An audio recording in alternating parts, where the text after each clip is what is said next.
Jay, that's strangely close to Daniel Jones from the Giants. Daniel, is that you? Beat the Chiefs. Show me.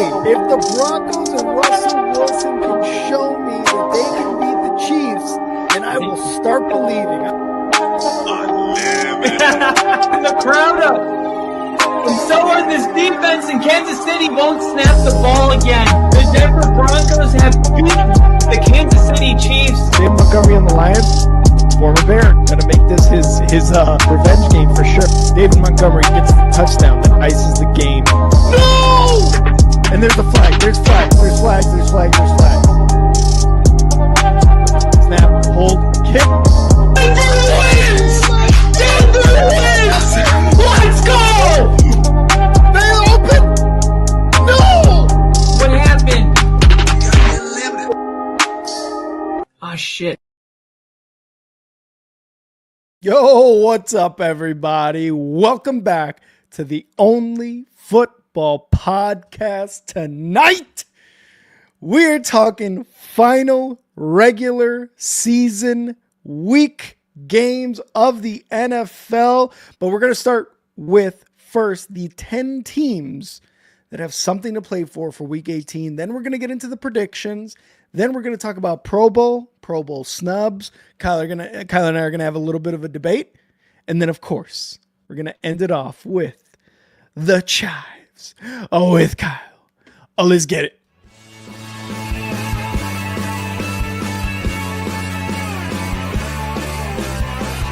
America is football. America is America. If you don't like it, you can kiss your candy ass. For the moment in time, I don't give a damn. Oh my god! No! You loved it. 30 to 27. Oh! Chiefs win. Chiefs No! win 30 to 20.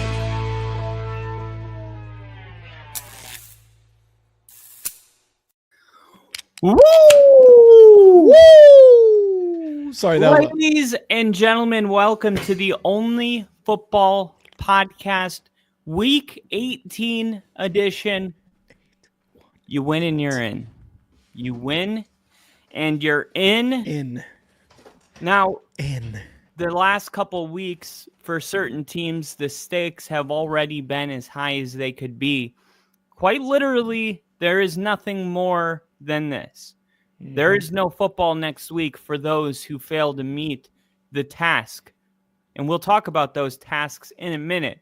But for 10 football teams, the football games that are about to happen will shape what this season was and what it will be for all of history.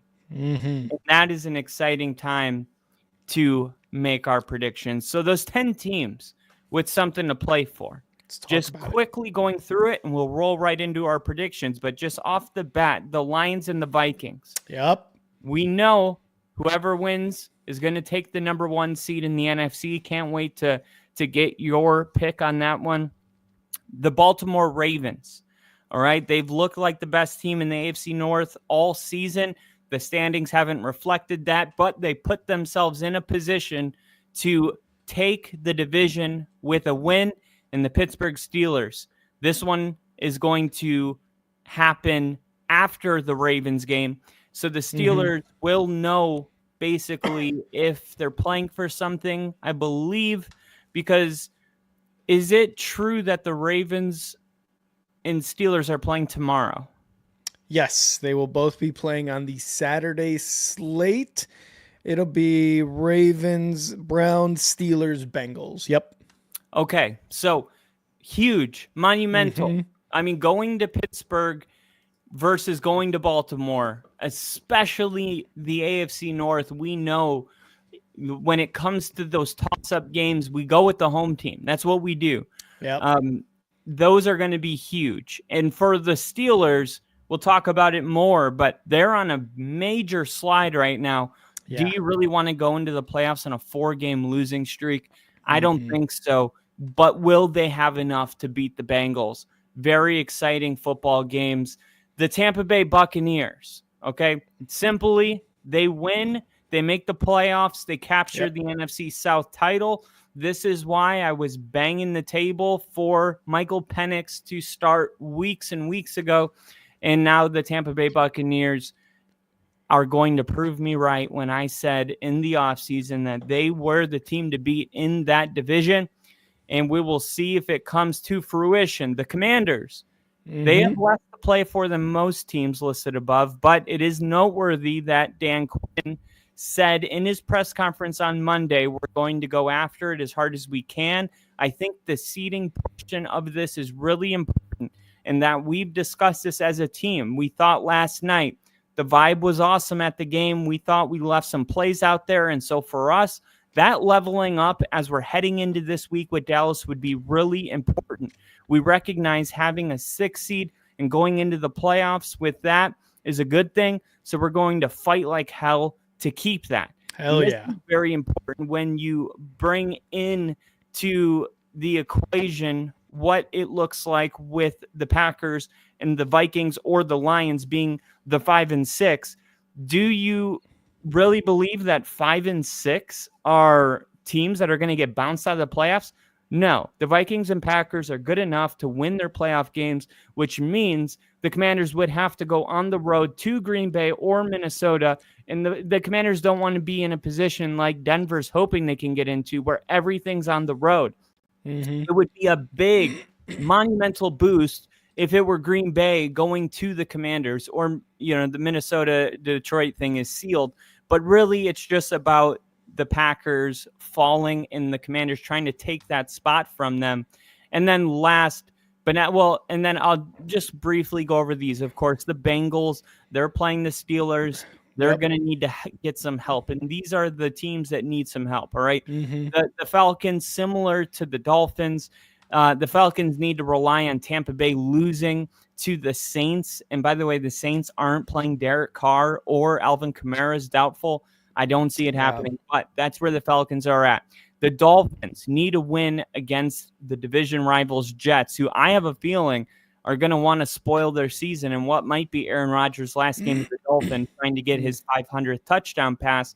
And then the Bengals, who need the Dolphins to lose and the Broncos to lose, and they need to win. It sounds like a lot, but it's not all that unrealistic.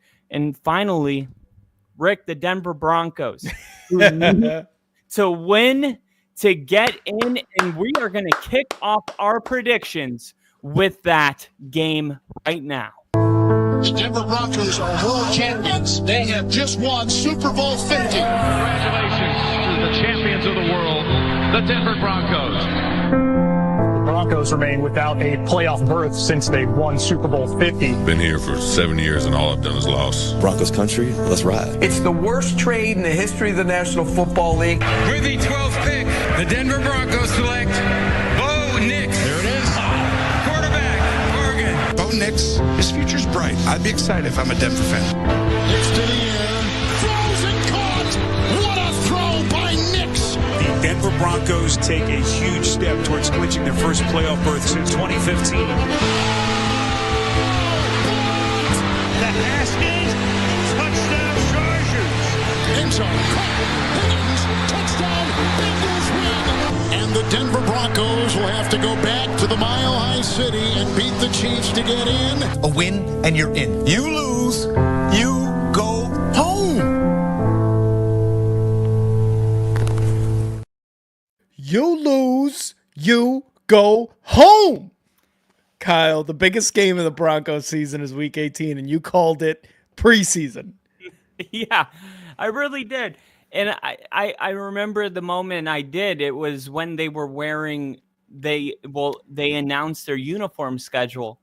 And I said, they're only wearing their throwbacks twice this year. Once is going to be against the Raiders, Week 4 in Denver.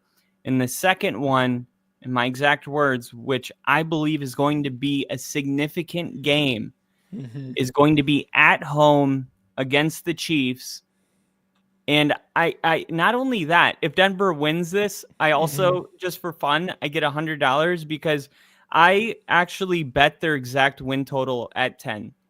Oh, shit. Let's go. So, not that, that's just icing on the cake. It really is irrelevant. It's just funsies. it's just funsies, exactly. But let's talk about what really matters. For 3 weeks in a row, Denver has been a win and you're in type of situation. And a lot of people have just kind of given up on the Broncos. They've sold their stock because they've lost 2 weeks in a row and the defense has given up 30 points. But I want to put a little perspective on this. All right. The game against the Chargers, it was, what was it? 21-10 at half. Something like that. It was 21-10 at half. And they did fold. They let the Chargers come back and steal that game from them.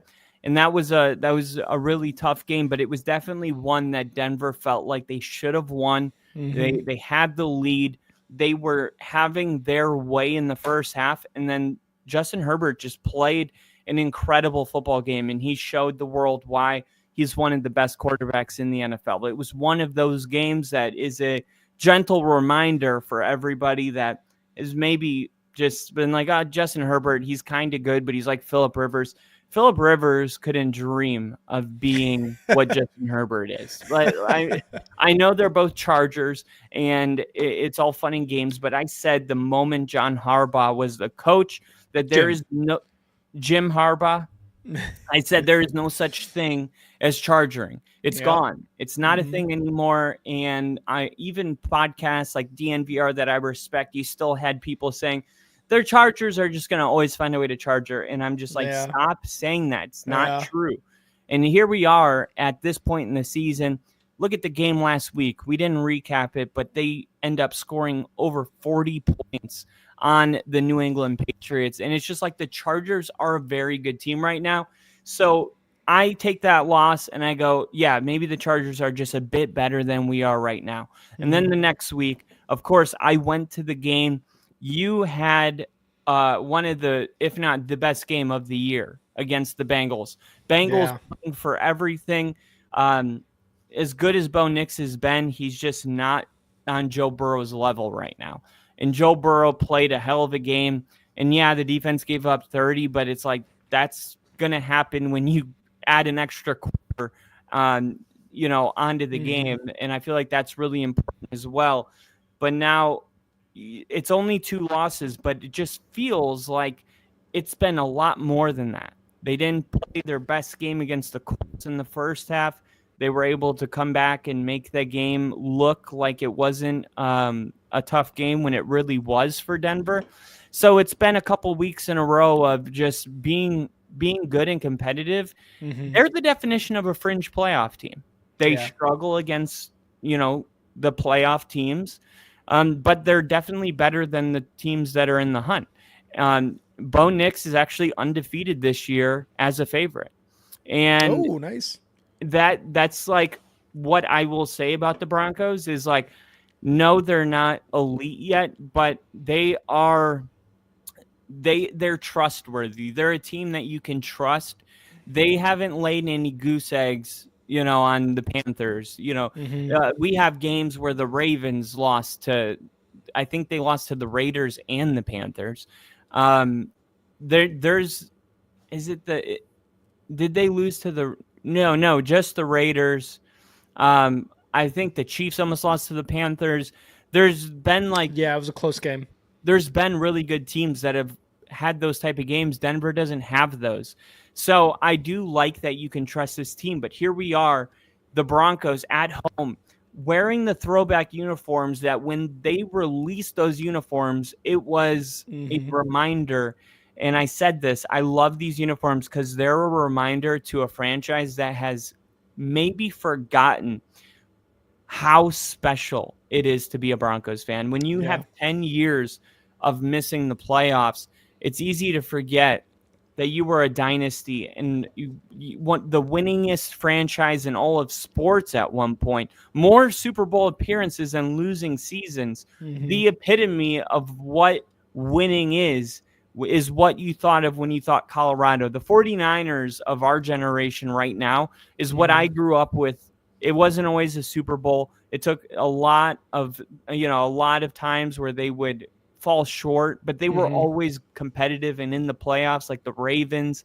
And lately, it's been like the Browns and the Texans and these terrible teams. You look at the longest playoff droughts, and it's the Jets and the Broncos. And I think the Browns are getting on that list again. So this game in the uniforms, they have a standard to uphold when they put those uniforms on.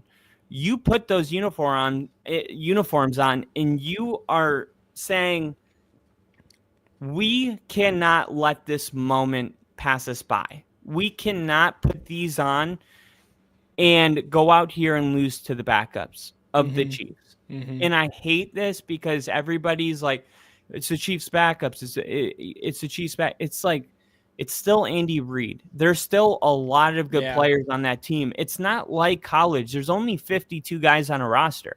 So even when you bench your starters, like, they're still very quality players. That, I mean, it's not going to be a cakewalk, is what I'm saying. Carson Wentz might pop off, dude. You never know. Last year, week 18, they did the same thing, and Carson Wentz started, and he beat the 49ers. Yeah. And it was a very similar game. So this is going to be, for the Chiefs, it's like they're playing with house money. And for us, we have everything to lose. Yeah. And what does it look like with that pressure on this team? A young quarterback trying to carry the weight of the city for this game. Rick, I can't tell you personally, on a personal note, like what this win would mean to me. It's almost like the moments where it hits me the hardest is when I'm not doing the podcast. It's when I'm taking out the trash at work or something, driving down the road in the car. And I'm like, man, I hope I can channel this emotion and this feeling when we do our predictions later today. And this is me trying to do that. It's just when you care so much about something and for 10 years straight, you have just missed the playoffs. And now you have a chance where it's like a 5.5 win total. That was the prediction. You could already say that Denver's season was a success before kickoff even happens. But of course, no one's going to feel that way if they don't win this game. And with all that being said, Chiefs by 1 million. No, I'm just kidding. Yeah, I mean, they're 10.5 point favorites in this game. Looking at the actual game plan, one area, the Chiefs offensive line has been struggling this year. I think Joe Thuney, they even moved from like right tackle to guard because Mahomes is getting sacked more than he's ever been sacked in his life. Jesus. Now they're going to be resting that offensive line against a defense that gets the most quarterback pressures in the NFL. I think that could lead to a disaster for the Chiefs, so I like that matchup a lot. I also love Patrick Surtain, who is now the favorite to win Defensive Player of the Year. I like the uniforms. I like the fact that they're at home. I don't know if, there's going to be confetti if they win this game.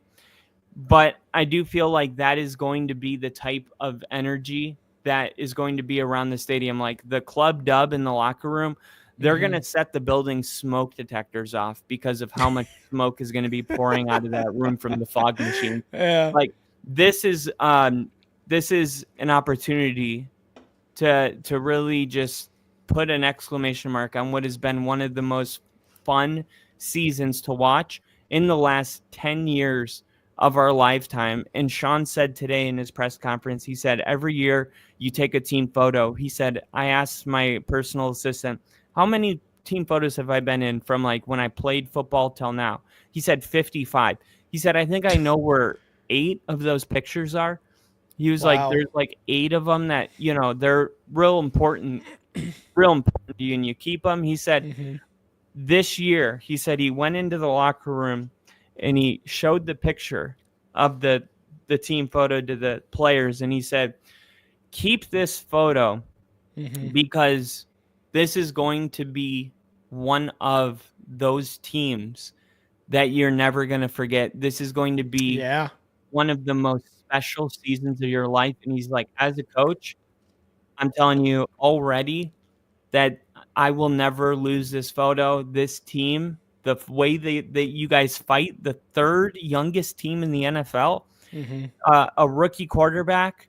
The whole world said the least amount of talent in the whole NFL. Yep. And they're going to the playoffs, Rick. Let's go. They're going to the playoffs. They're going to win this game. We can trust this team. We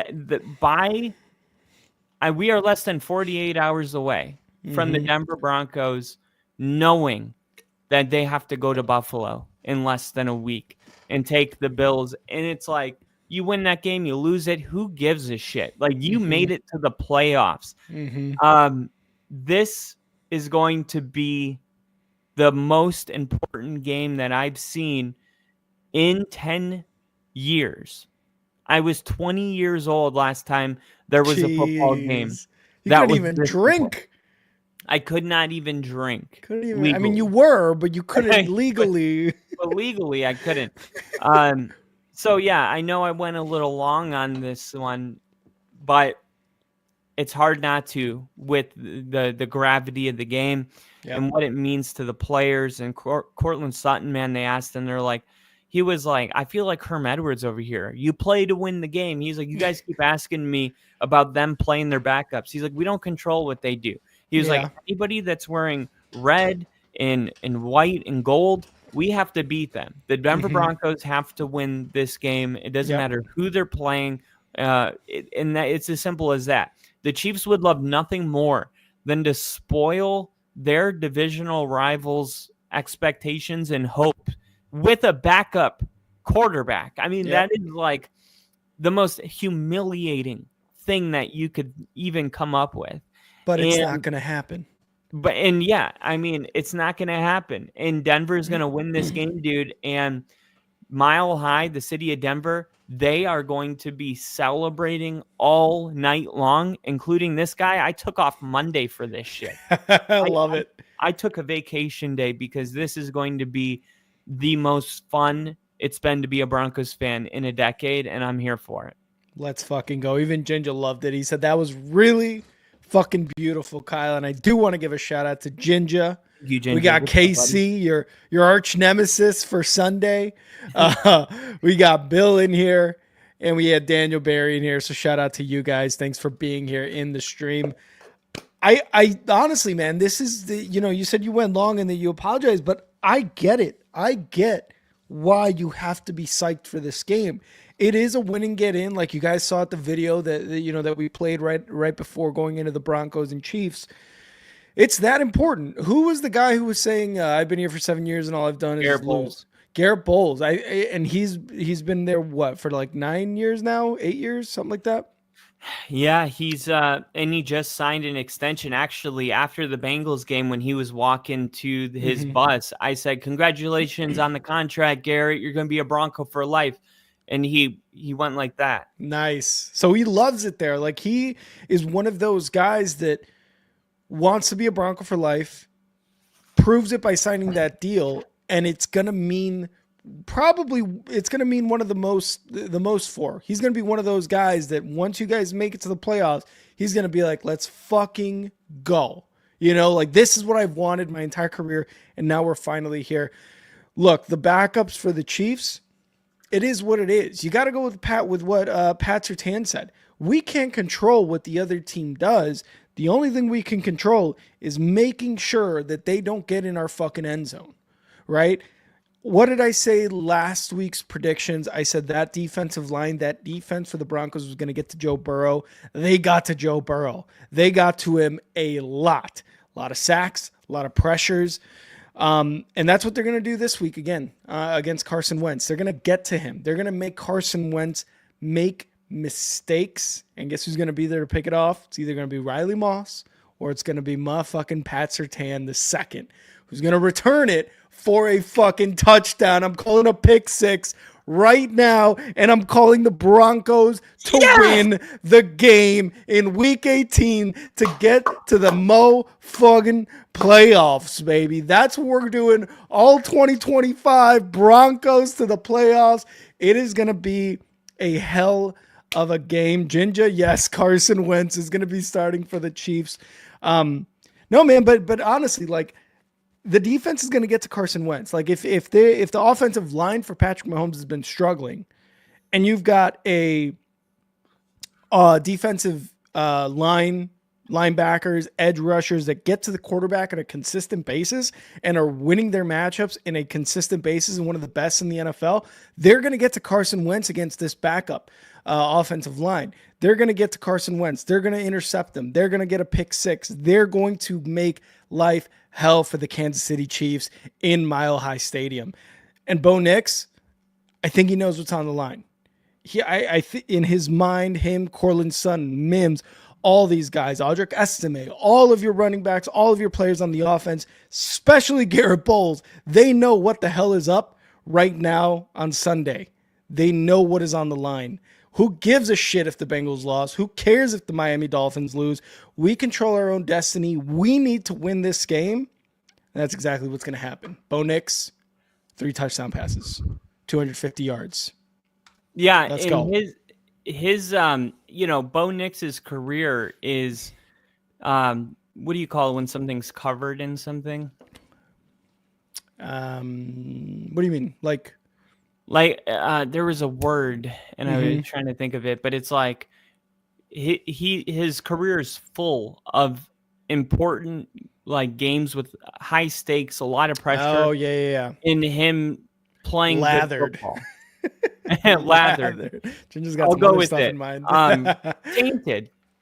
It's tainted with high pressure, high stakes games. And if I would have told you that the Broncos and the Bengals were in the divisional round and the game we saw last Saturday was that playoff game, would anybody have thought like, oh, the Broncos suck?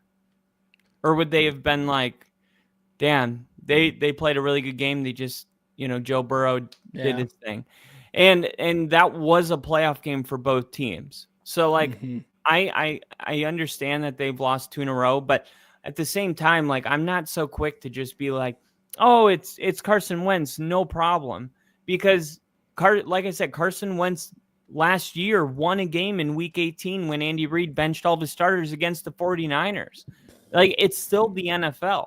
Yeah, it's still going to be, really good opponents. Like, Chris Jones might play. Like, it's still the Chiefs. It's just Mahomes isn't there. And keep in mind, when, for all the people that are going to be like, oh, try to discredit the Broncos because they got in with Carson Wentz, 2 things really quick. One, they can't control that. But you know what they can control? Putting themselves in this position where they don't need help like the other teams do. The other teams that need help, they put themselves in this position. We didn't. And then the second thing is, they blocked a field goal and Bo Nix outplayed Patrick Mahomes in Arrowhead last time they played. So it's not like, oh, they needed Carson Wentz to get the win. The Chiefs blocked a field goal and it was like a 30-yard field goal, and Bo Nix put the Broncos, drove down the field, and they used all their timeouts and he kept picking up first downs and the field goal was just blocked. That could have been 10 wins 3 weeks ago. So before people, try to pour cold water on this feel-good story, just keep in mind that there are certain teams that have put themselves in better positions than other teams for Week 18, and Denver happens to be one of them. And also, Ginger's right. Who cares? As long as you get there. Fuck how you got in. This was a team, the Broncos were a team who weren't supposed to win 5 games this year. And they're in a position to get themselves in the playoffs. So you know what? Like the haters could say whatever they want. You're breaking the cycle of not making the playoffs. You're doing it on your own terms, needing to win and going to win against the Chiefs and the backups here in Mile High. So fuck it. As long as you're in. What did the Bills do 7 years ago? I just saw a video. The Bills got in because the Bengals won. They beat somebody, and the Bills got in, and you saw that locker room literally erupt in cheers, bottles, being popped, champagne, all that stuff. And the Bills got in because somebody else lost, and they were happy about it. So the fact that the Broncos can get in by winning on Week 18, hey, you're setting up your own success here. So why hate on it? Why? Exactly. And Carson Wentz, or Nick Foles, Jimmy Garoppolo, Sam Castle, all these quarterbacks, they have one thing in common, is that when you're sitting behind a legendary quarterback, it rubs off on you. So when we saw Nick Foles go in for an injured Patrick Mahomes in the playoffs against the Jaguars 2 years ago, and he drove 99 yards in that one drive and scored a touchdown, and then Mahomes was good to go, don't be shocked if Carson Wentz looks as good as he's ever been. What have we learned about quarterbacks that have been throwaway quarterbacks when they get Andy Reid, Kyle Shanahan, Sean McVay, these Liam Cohen, these offensive guys are going to make these quarterbacks play a lot better than we remember them being with Nick Sirianni, or not Nick Sirianni, but even he's a Jags coach Doug right now. Williams, Doug Peterson. Yeah. I think Carson Wentz, was he with the Bears? No, that was Nick Foles who was with the Bears. Nick Foles. But I'm just saying, like, there is something to be said about a backup quarterback that's been behind Mahomes for a full year. He might look better than we've seen him look in recent memory because of Andy Reid, because of Patrick Mahomes, and just what it is like when you're in that building. Winning is contagious. Success is contagious. And Carson Wentz was a former first overall draft pick. The talent is there. It might have been a while, but if Denver doesn't play their best game, they can lose this game. And I'm not predicting it to happen. But I know that the Broncos got their head in the right place. But for all the people, and Ginger, I saw the comment about, like, oh, that's an automatic dub. I fucking hope so, dude. Yeah. I really do. But they got to prepare like Carson Wentz is about to play his best game we've seen in 5 years, because that's probably what's going to happen, and we're going to need to beat them anyway. Yeah, but I know you can. Yeah, we're going to get it done. Let's talk about the Cleveland Browns in the Baltimore Ravens tomorrow. We have a doubleheader. All four teams playing tomorrow are in the AFC North. So the first one is going to be Cleveland at Baltimore.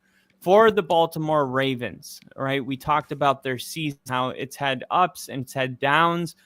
And I think there's a lot of people that would say the Ravens are the second best team in the AFC right now. And I think you can make a really strong case for that. And they might be even more scary because they have Derrick Henry now. The Steelers losing 4 of their last 6 games has opened the door for the Ravens to win the division. And, the seeding, we'll see how that falls. But I'm not going to overthink this. I'm going with the Ravens, Cleveland, possibly starting Bailey Zappi.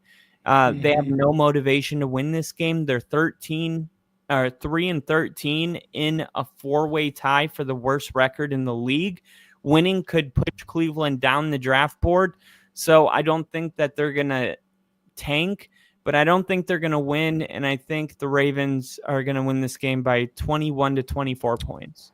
Ooh, wow. So this is going to be a big, big win for the Ravens. Now, we've got to remember too, right? The Ravens, while they're in the lead, if I'm not mistaken, for the AFC North, they still need this dub to really, really secure their spot in the playoffs, which, I mean, they're in the playoffs. You just want that home field advantage for as many games as possible. And then the Browns, I saw a stat. I forget what it was, but Bailey Zappi will be, and I may get this number wrong, but I'm pretty sure it's right. Bailey Zappi will be the 40th starter for the Cleveland Browns since 1999. Wow. That is the most for a team in that span. And the Bears are probably close second. But in reality, that's 40 quarterbacks. Bailey Zappi is going to be the 40th quarterback that starts for the Browns, dude. That is just crazy talk. I get it for the Bears. I understand that, but 40 in 25 years. Yeah, Casey, that's kind of my reaction. I was like one what? and a half. Yeah, it's like one of their quarterbacks gets injured every year, and they have to bring in somebody else. It's insane. Yeah, and there's even some years where I think they've had like 4 quarterbacks in 1 year. Yeah, I mean, last year, what was it? It was Deshaun Watson. It was DTR, and they had started somebody else, right? I forget. Oh, Flacco. It was Flacco. Yeah. And that just like really, you just take a minute and you think like what drafting Joe Burrow did to the Bengals, because like the Bengals that would have been the Bengals still. Yeah, it very well could have. And it's just crazy when you get the quarterback right. It's like your whole entire like decades, like everything is just different forever, because even after that quarterback is gone, the culture of winning stays. Look at Green Bay, like Brett Favre to Aaron Rodgers to Jordan Love. It's like there's just this like it outlives them, and the Browns just haven't had that guy like my whole life. And then when they did have that guy, they gave up on him. They did. Why did Baker Mayfield ever leave? Like, does anybody have a real answer? He didn't leave. They kicked him out of town. But and that's what I'm saying. Like, why was that even on the table? It's ridiculous. He has 39 touchdown passes this year. Deshaun Watson doesn't have that in the 3 seasons that he's been with the Browns. But it's like, it's not even like hindsight's 2020. Like, no. It didn't make sense when they did it then. Like, I always say, I remember watching Baker's rookie going, oh, why can't we have one of those? And the Browns had it, and they just gave it away. It doesn't make any sense, but this is the bed that they've made, and that's why they're going to be the worst franchise in the NFL for the next 10 years. It's just going to continue to be worse. They're not going to get out of this. They won't, unless they draft a quarterback. But guess what? This isn't a good quarterback draft class, and they've already adjusted Deshaun Watson's contract, saying that they're going to go with him next year. So unless Deshaun Watson has a career resurgence, and I don't see it happening. No, God, no. This is just what Cleveland's done to themselves while they sit at home and watch Baker Mayfield take Tampa into the playoffs. Good. That's what they get for getting rid of a really good quarterback for a guy that sexually assaults people. And, like, it makes no sense, but this is exactly what they deserve. And Baltimore is going to run all over them. It's going to be, I don't even expect to see Baltimore starters halfway through the third quarter. Yeah, dude. I think I said it on this podcast before, but when Baker was coming out of Oklahoma and he was pretty much going to the Browns, I was like, they finally have the guy. The Browns finally have their quarterback. And I was jealous because the Bears, I think, had a winning season, or they had just signed somebody, whatever the case was. I was like, the Browns finally have their quarterback. It's Baker Mayfield. Like, this is a guy who, what I saw from him at Oklahoma in college, I was like, this is going to transfer awesome in the NFL. And it did for the 3 years that he was there. He showed toughness. He shouldn't have played while he was injured. I will say that. But he got the Brown fans excited, and then they're just like, oh, Deshaun Watson? Oh, yeah, we're going to go with this guy instead of the guy we drafted and who probably shows more heart on this team than any quarterback ever has in a really, really long time. Yeah, so his problem was that he was playing injured, and then the new guy's problem is that he's barely injured and he won't play. So, exactly. Pick your poison. But yeah, we both agree on that one. The Bengals and the Steelers, this one's much more intriguing because, man, I saw Joe Burrow in real life for the first time. And I have a small list of quarterbacks that I've gotten to witness live that were really like, you felt like you will just never really forget them. It was seeing Aaron Rodgers in real life when he was in his prime, Joe Burrow in his prime right now against the Broncos. That's it. Like the other quarterbacks that I've seen. Oh, I'm sorry. I saw Peyton Manning with Denver like 5 times. And that was awesome. But that's like it. And Joe Burrow right now is playing. I love the realization. Oh, wait. I saw Peyton Manning. Hold on. Hold everything I just said. Yeah, and I saw Brett Favre's last game as a Packer. Boom. But it was a bad game. They only scored 13 points, or I think 10 points, maybe. I think Sounds the final about Brett score Favre. was like 13-10, but it was like below 20. So sounds about Brett Favre. Yeah, threw an interception. His last throw as a Packer, in overtime with everything on the line. NFC Championship.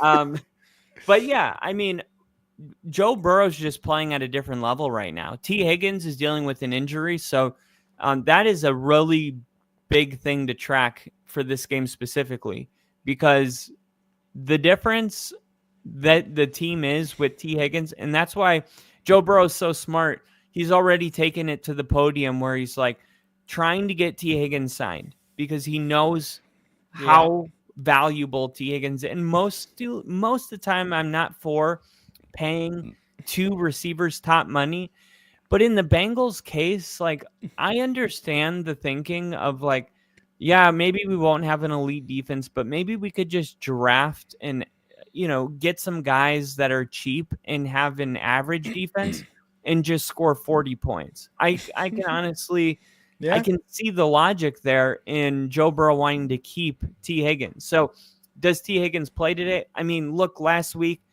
what was it? Jamar Chase finished with over 100 yards, but when Surtain was covering him, he only had 26 yards on like 7 targets and 3 catches. Yeah. But the thing is like Surtain couldn't just stay on T. Higgins or Jamar Chase, and that's the predicament that the Bengals are going to put every team in when they're both healthy.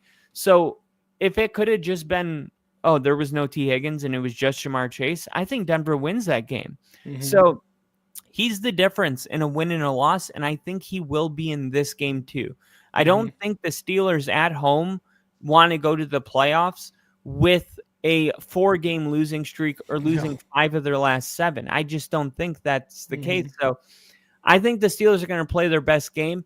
My prediction, if T. Higgins plays, I think the Bengals win. If he doesn't, I think the Steelers win. Ooh, okay. This one's a little tough for me. Because boiler room to the stream. I'm an engine man. I was down in the he was making making sure butts. They were on the bulkhead. I had to swab the deck. Cut him off. I had to swab the deck, and then I had to run up the stairs, but I was freaking stuck on the mezzanine. On the bridge. The mezzanine. What do you call it? We'll go with that. We'll go with mezzanine. What's it called? The second floor? The mezzanine? The second deck? No, in the elevator, like for no reason, it says mezzanine. Yeah, mezzanine. Mezzanine. I got it right. He's You're Popeye, dude. You spend it in strength. I still got it. This is a tough one, man. Like the Steelers at home, like you said, they don't want to go into the playoffs on the road, having lost 4 in a row. But the Bengals need to get this win to have a shot at the playoffs. Now, regardless, the Bengals aren't getting in. Sorry, Joe Burrow. Sorry, Cincinnati. Sorry, Jamar Chase. But you guys are used to it. You guys didn't make it last year. It's fine. How come they're not getting in? Because the Broncos are winning the episode fucking of game. Making it all about the Broncos. Okay. Sorry. No, you're good.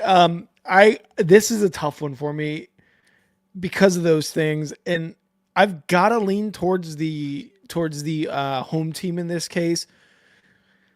The Bengals have an outstanding offense. They are scoring a ton of points. They've got weapons, which you mentioned, Jamar Chase, T. Higgins, and Joe Burrow playing at an MVP level. A level that, a lot of Cincinnati fans are hoping to see for the next 5 years. Like, this is what they know that Joe Burrow could play at.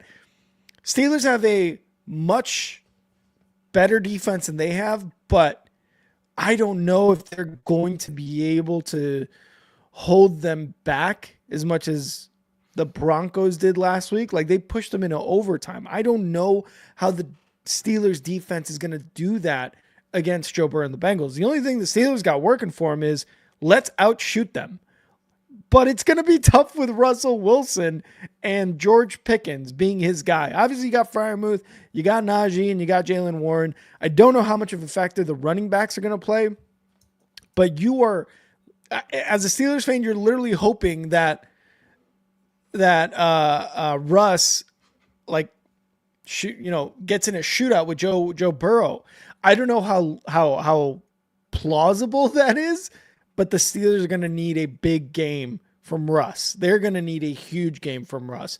So I'm going to lean Steelers here because they're at home, but I really do think this is going to be a very, very close game. I wouldn't be surprised if the Bengals won this, but I'm going to take the Steelers at home in this one. This is a tough one. AFC North, they play each other tough as fuck. I mean, even the Browns and Ravens, like, that one was going to be probably, like, I know you're calling like a double-digit 3-score plus type of game. It can also be a lot closer than we expect, and that's kind of what I'm thinking here with the Steelers and Bengals. Like, again, Russ needs to be able to get in a shootout, get it to George Pickens, get it to his guys out, and get it out quick, and the running game needs to be on top of their game, or they're going to have a really, really tough day defense-wise against the Bengals offense. But I'm going to go Steelers at home by a fucking eyelash. By an eyelash, yeah. My projected score is Steelers 26, Bengals 25. Ooh, shit. I'm going 24-23. 24-23. All right, I like it. Mm-hmm. All right, Carolina at Atlanta. Give me the Falcons. Need this. Give me the Falcons 30-22. Yeah, it's what you just said. The Falcons need this. All right. Yeah. Bijan Robinson, he's the X factor. He has more than 90 rushing yards in 5 straight games, and he's done that in 9 of 16 games. So now he's facing one of the worst run defenses the NFL's seen in years, not just this year. So the Falcons, like you said, still alive for the division title, even though they need Tampa to lose. Yeah. But Tampa's not going to be – that game's not even going to be on before this game. So that doesn't even matter when this game kicks off. Sometimes if that game happened first and Tampa won, then you kind of worry like, oh, what if this one doesn't matter? Kind of like Nick said about or Crafty about the Steelers. Like, what if the Ravens win? Maybe they don't even play their starters because there's nothing to play for. True. We don't have to worry about that with this game. So I'm looking for Bijan Robinson to see around 20 carries, the Falcons because they got Michael Penix, to put the ball on his shoulders. And I think he's going to have plenty room to get over 100 yards rushing and take the Falcons to a win. I'm taking the Falcons to win this game 30-22. Oh, 30-22. I like it. I like Nick's comment here. 14-7 Panthers. We got to have one dog shit game a week, and he's picking this one right here. Penix. Here, where's this? Where's the stats here? Where are they? Okay, so against the Commanders, did really well. 223, 1 touchdown, 1 interception. Giants, 202 yards, 1 interception. Now, like you said, the Falcons need to win this game, but they also need Tampa Bay to lose. And we're going to get into the Tampa game here in a bit. I think I've got to go with Nick here. I think I'm going to take the Panthers. And Crafty's comment as well. Panthers have been stingier as of late. They will make this game their Super Bowl. I've got a good feeling. I think the Falcons, and this goes against my prediction, which I predict the NFC South every year, the first day of free agency, and it hasn't worked out so far. But I do think next year I'm going to predict the Panthers. But I do think the Panthers, again, they've been playing really well. Bryce Young is trending upwards. Not really a lot of wins to show for it, but you can see in games he's making a lot better decisions. Him and Adam Thielen, their connection all of a sudden is like one that you almost don't want to get rid of in the offseason. Obviously, we'll see what goes on there, but they've been playing really, really well lately. They've been playing so well that I'm going to pick them against the Falcons and Bijan, Drake London, Michael Penix, all these guys.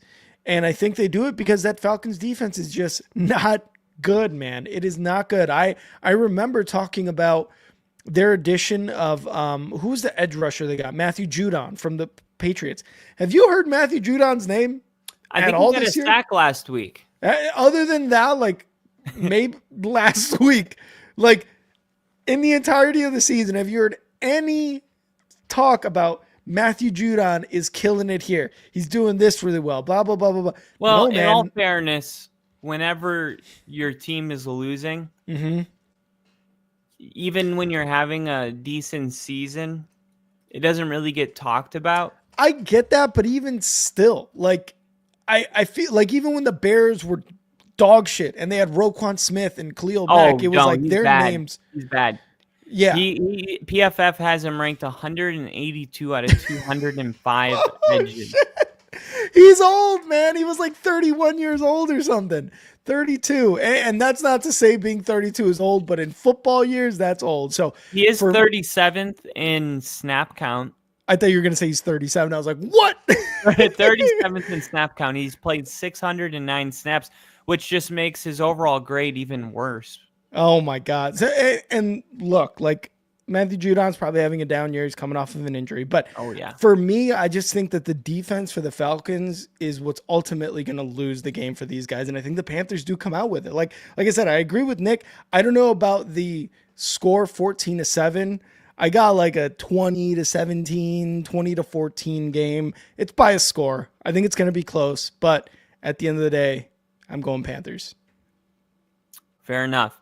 All right, next up, we got a rivalry. We got the Dallas Cowboys at home taking on the Commanders. Now, we just talked about, not just, but earlier, we talked about the Commanders and the mindset of Dan Quinn going into this game, wanting to potentially take the 6th seed, which could happen with a win, and maybe the Packers lose as well. I'm not sure how exactly.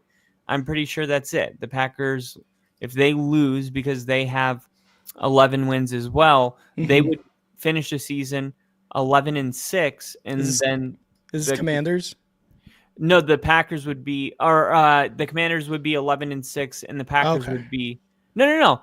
The Commanders would be 12-5, and the Packers would be 11-6 if they lose. So the Commanders need to win, and then they need the Bears to beat the Packers. Both these games will be going on at the same time. Yep. So expect a lot of scoreboard watching in the stadium for the Commanders.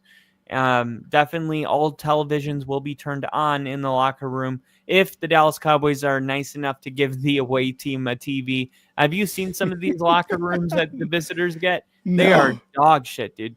They are like a high school locker room. There's nothing. They do it on purpose to be like, yeah, you're the visitor. You're not getting a TV. You're getting a crusty shower. We're not remodeling anything. Cold water. I'm not even joking right now. So, but the scores will be in the stadium on the giant freaking TV they have hanging in the middle of this field. So, I mean, the Commanders are going to probably win this game, but the one key thing that I'm kind of going back to here, Mike McCarthy's contract, it expires January 14th, and there is no substantive extension talks happening yet. I think it's going to come down to what happens in this game. And there's a part of me that is like, I feel like Commanders is the easy pick. Jaden Daniels is over under for rushing yards is at 46.5.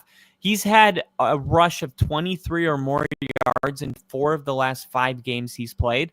And he's had 66 rushing yards in 4 of his last 5 games. So I think that he's going to go over. And by the way, earlier when he played Dallas, he had 74 rushing yards. So I like Jaden Daniels to go over 46.5 rushing yards. I like him to go over 1.5 touchdown passes. And I still think the Cowboys win this game at home. There's always that team that has nothing to play for that gets it done. The Cowboys are 7-9. I think 8-9 sounds about right for Mike McCarthy in a season where he lost his quarterback.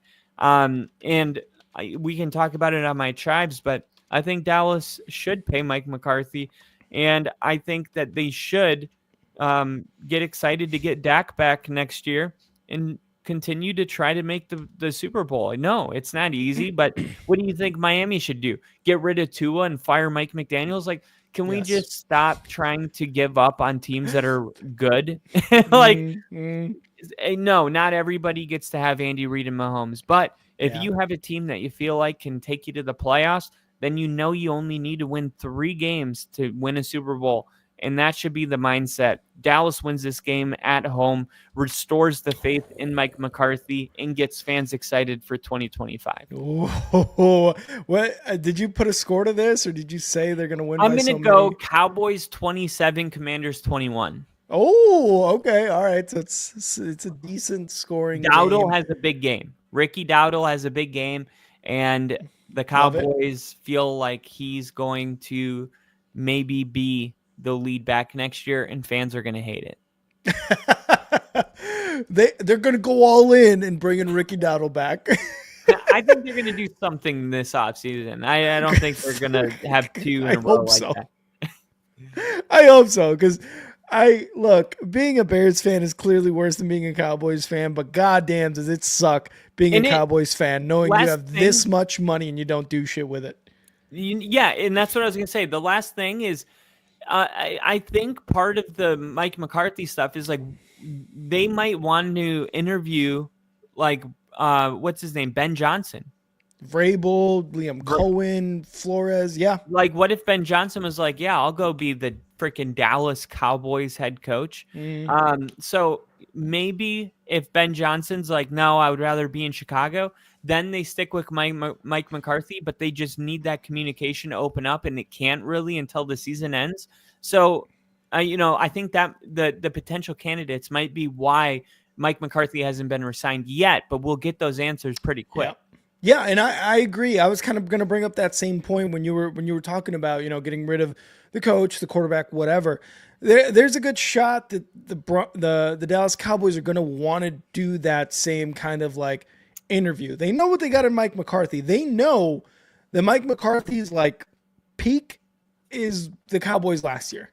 Now that's not to include the playoffs. It is a little bit different, I will say, but the regular season Broncos, the regular season Mike McCarthy was last year.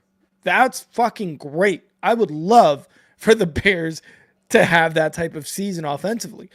But they also know what Mike McCarthy's kind of floor is. And that's, this year, not making the playoffs.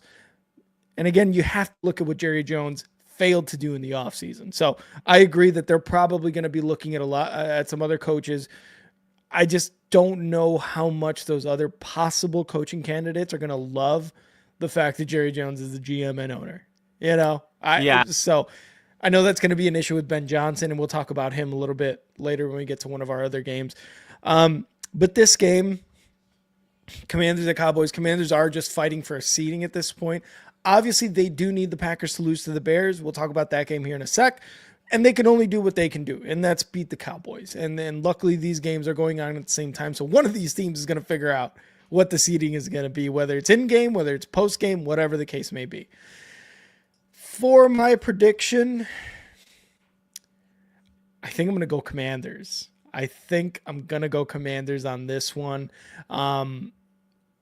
it's going to be a great NFC East battle because the Cowboys have been playing really, really well with Cooper Rush here in these past few weeks. And we got to remember the Cowboys still have a very good, they have a good defense. Mostly it's because of Micah Parsons. Micah Parsons is playing still pretty damn well this year, even though the rest of his defense has kind of not been great, or really the team has not been great. But I'm going to go Commanders here because no matter what, whether it's Micah Parsons, whether it's, I don't know, fucking Ray Lewis, Brian Urlacher, whatever linebacker you want to talk about, edge rusher, Khalil Mack, whatever, Jaden Daniels is going to get around you. Jaden Daniels is going to get around you, and he's going to rush for fucking 50, 75 yards if he wants to, because that's just the kind of guy that Jaden Daniels is, man. That's the kind of player he is as a quarterback, as a mobile quarterback, as a scrambler.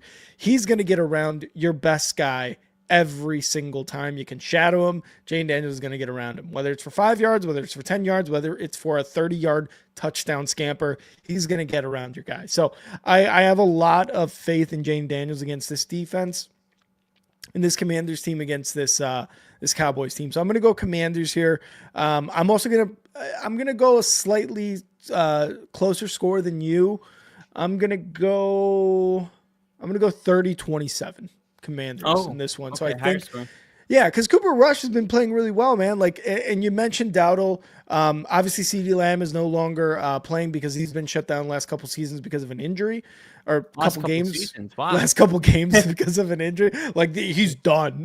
But they've still been able to kind of put a lot of points on the board with Cooper Rush. I remember last week I was like, are they better with Cooper Rush? Obviously, probably not. But Mike McCarthy, this offense, they're doing really well. It's going to be a close game, but I'm going to give it to the Commanders in this case. And they're going to win in Dallas, heading into the playoffs. I'm going Commanders. Yeah, I'm actually going Commanders too. I've totally changed my mind. You had no CeeDee Lamb last week, and the Cowboys lost 7-41. They did. I mean, it's tough. It's tough to not have your fucking number one wide receiver. Yeah, clearly, really tough. Right, almost 40 points tough. But where I was coming from was Tampa feels like the Commanders kind of NFC wise. They're pretty good, but they also can lose a game like this. And Tampa lost in Dallas, and I was just thinking, okay, Dallas and the Commanders and Tampa. Do you know Tampa gives up 22.9 points per game? 22.9. The Commanders give up 23.3. They're very close with what they give up. Yeah, but defenses are bad.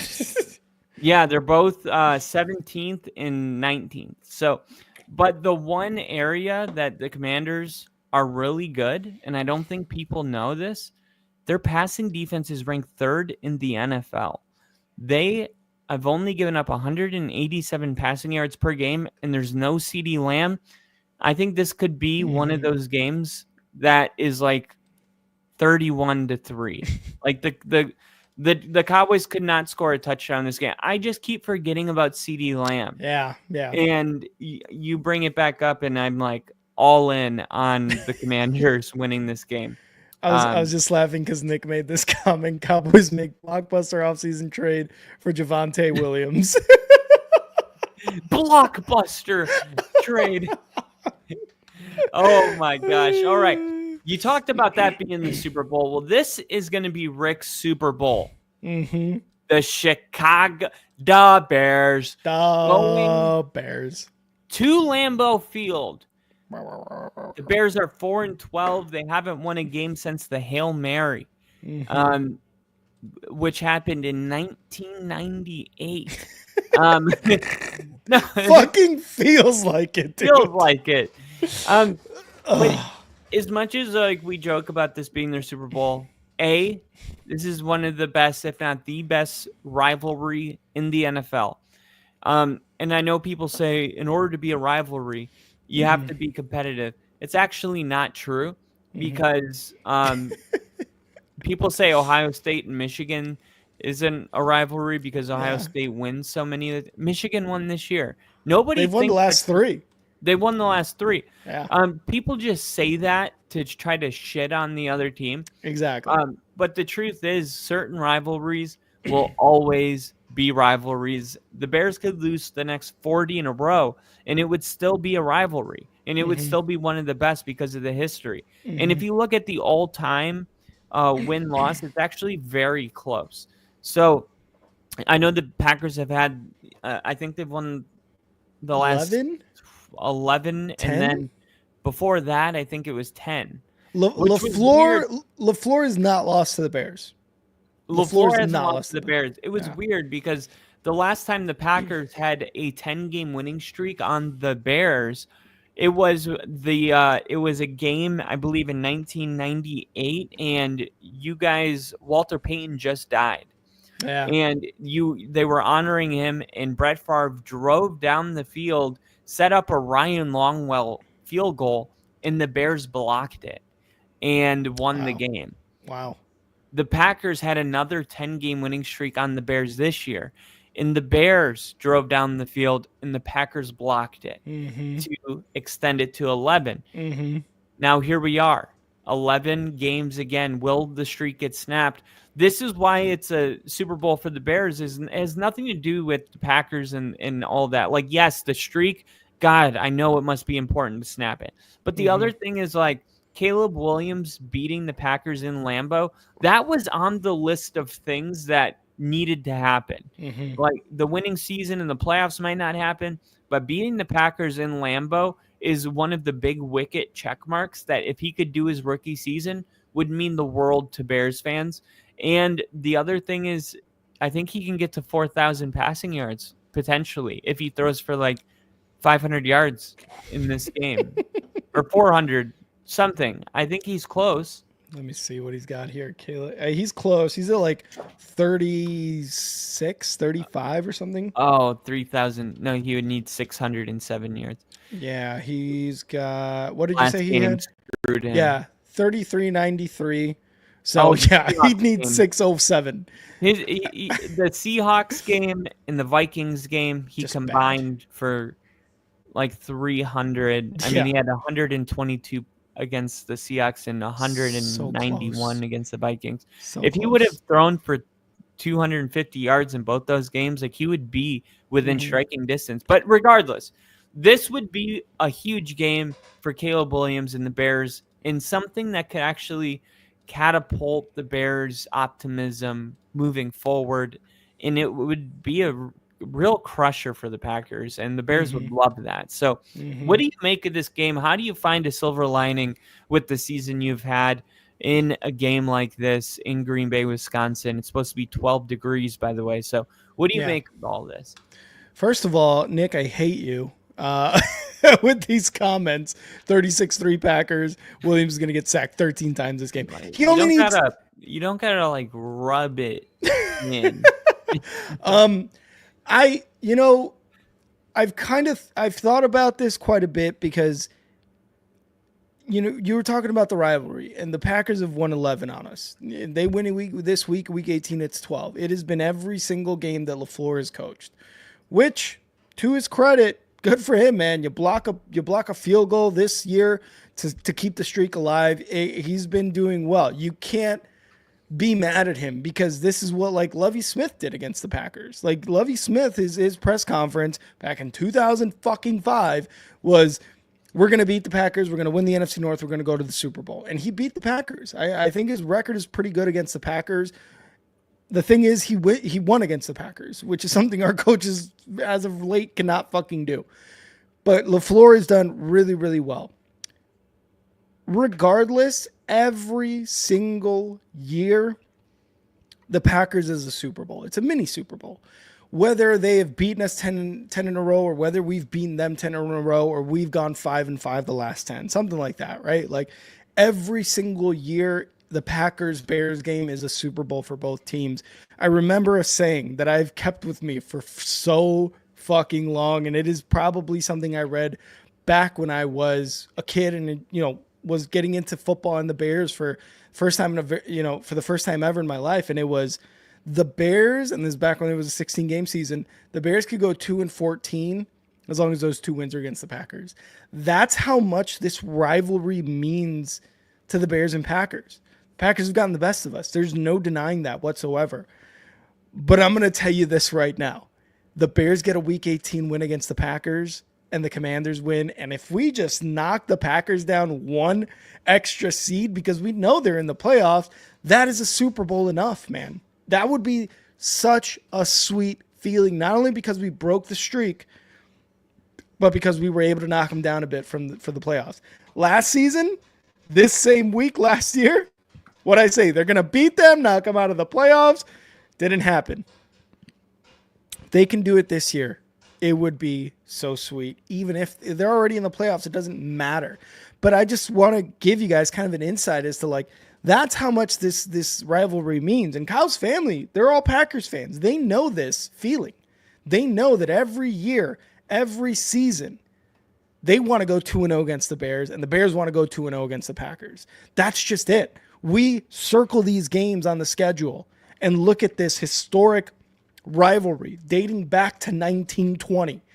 Early NFL football, back when it was the AFL and the NFL, whatever it was, before the merger happened. Papa Bear Hallis and Lombardi going at it. The oldest rivalry in football is always such a anticipated game and is always a good game, regardless of the outcome. It's just these guys play each other tough every single year. So yeah, man, I mean, this game is going to be important to me, just being a Bears fan, because I do want to break the streak, and I would love for it to be Caleb Williams' first win against the Packers. And for it to be the fucking Thomas Brown's first win as the interim head coach too would be sick. He would have the most wins of a Bears head coach in the last 6 years against the Packers. And you know what? It's one fucking win. It is one win. So it's tough. So this rivalry means a lot. Like, I don't say this for show for the Packers, Bears. Oh, for the Only Football podcast. I say this because it means a lot to us as Bears fans, and it means a lot to the Packers as Packers fans. So with all that being said, the Bears are going to lose. No, I'm just kidding. I'm taking the fucking Bears to win this game, baby. Caleb Williams, 300 yards, 3 touchdowns in Lambeau Field. He's going to attempt a fucking Lambeau leap, and they're going to push him off, and he's still going to come out with the dub. I love it. I fucking love it. I hope I'm going to watch this game just with the utmost hope that the Bears can actually get a win for the first time in the last 11 games, because they need this. You said it at the very beginning. Like, the Bears want this to have any sort of optimism going into the offseason, right? Like, you win this game, you go into the offseason thinking you're going to bring in Ben Johnson, thinking you're bringing in Mike Vrabel, thinking the draft is going to go as perfectly as possible. You're going to get a bunch of O-linemen, a bunch of defensive linemen that are going to start and produce right away next season. That's the type of optimism a win in Lambeau Field in Week 18 is going to bring to the city of Chicago and all Bears fans. I'll tell you that right now. It is going to be huge for morale for Bears fans going forward. Caleb Williams, this Bears offense needs to do everything in their power to not look like shit in the first quarter and to finish games decently, like at least some sort of, effective offense. And the defense, for as bad as it's been recently, they had a great game against Seattle. You hope Jalen Johnson, who was a Pro Bowler, I believe, for the second time in his career, or first team, whatever it is, that he can kind of bring a leader type of presence into that locker room for the defense and say, hey guys, we got to beat the fucking Packers.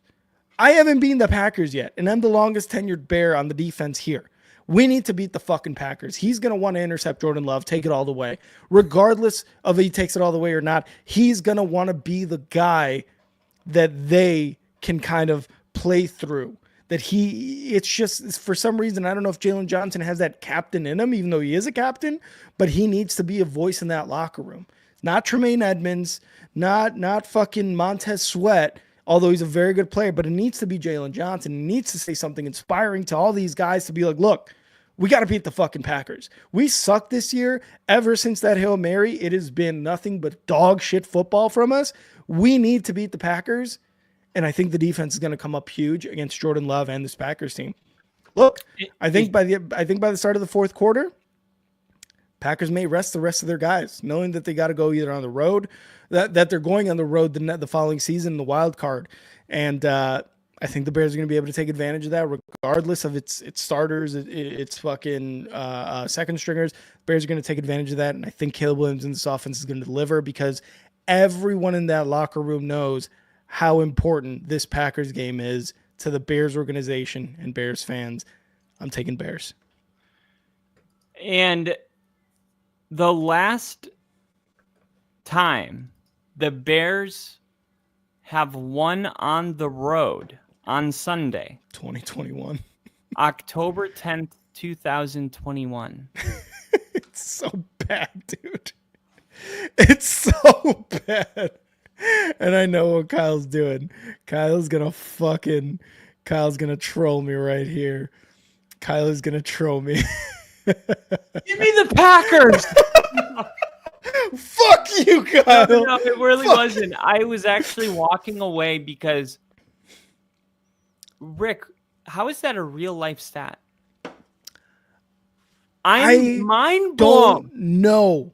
October 10th, 2021. Yep. That's the last time the Bears won a road game on Sunday. Yep. 2021. Mm-hmm. Mm-hmm. That is that doesn't make sense. It's inconceivable. It's what it fucking is. We COVID. Like I don't even know what to do. I had no idea. I knew it was bad. Eberflus never won a game on the road on a Sunday in his entire 2.5 seasons. I just didn't know that it was that long. Oh, it's bad, dude. 2021. Yeah. How do you go over 4 full years without one Sunday road win? This will be the only opportunity for them to get it before the new season next year, dude, or next season. Well, man, I mean, the streak about the Packers is one thing. This one is, it seems like the most urgent. It's bad.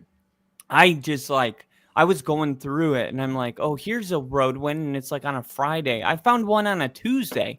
I was like, what the hell were they doing on Tuesday? Yeah. The only time they've won is like Thursday night, Monday night, but never on a Sunday. Never. And guess what?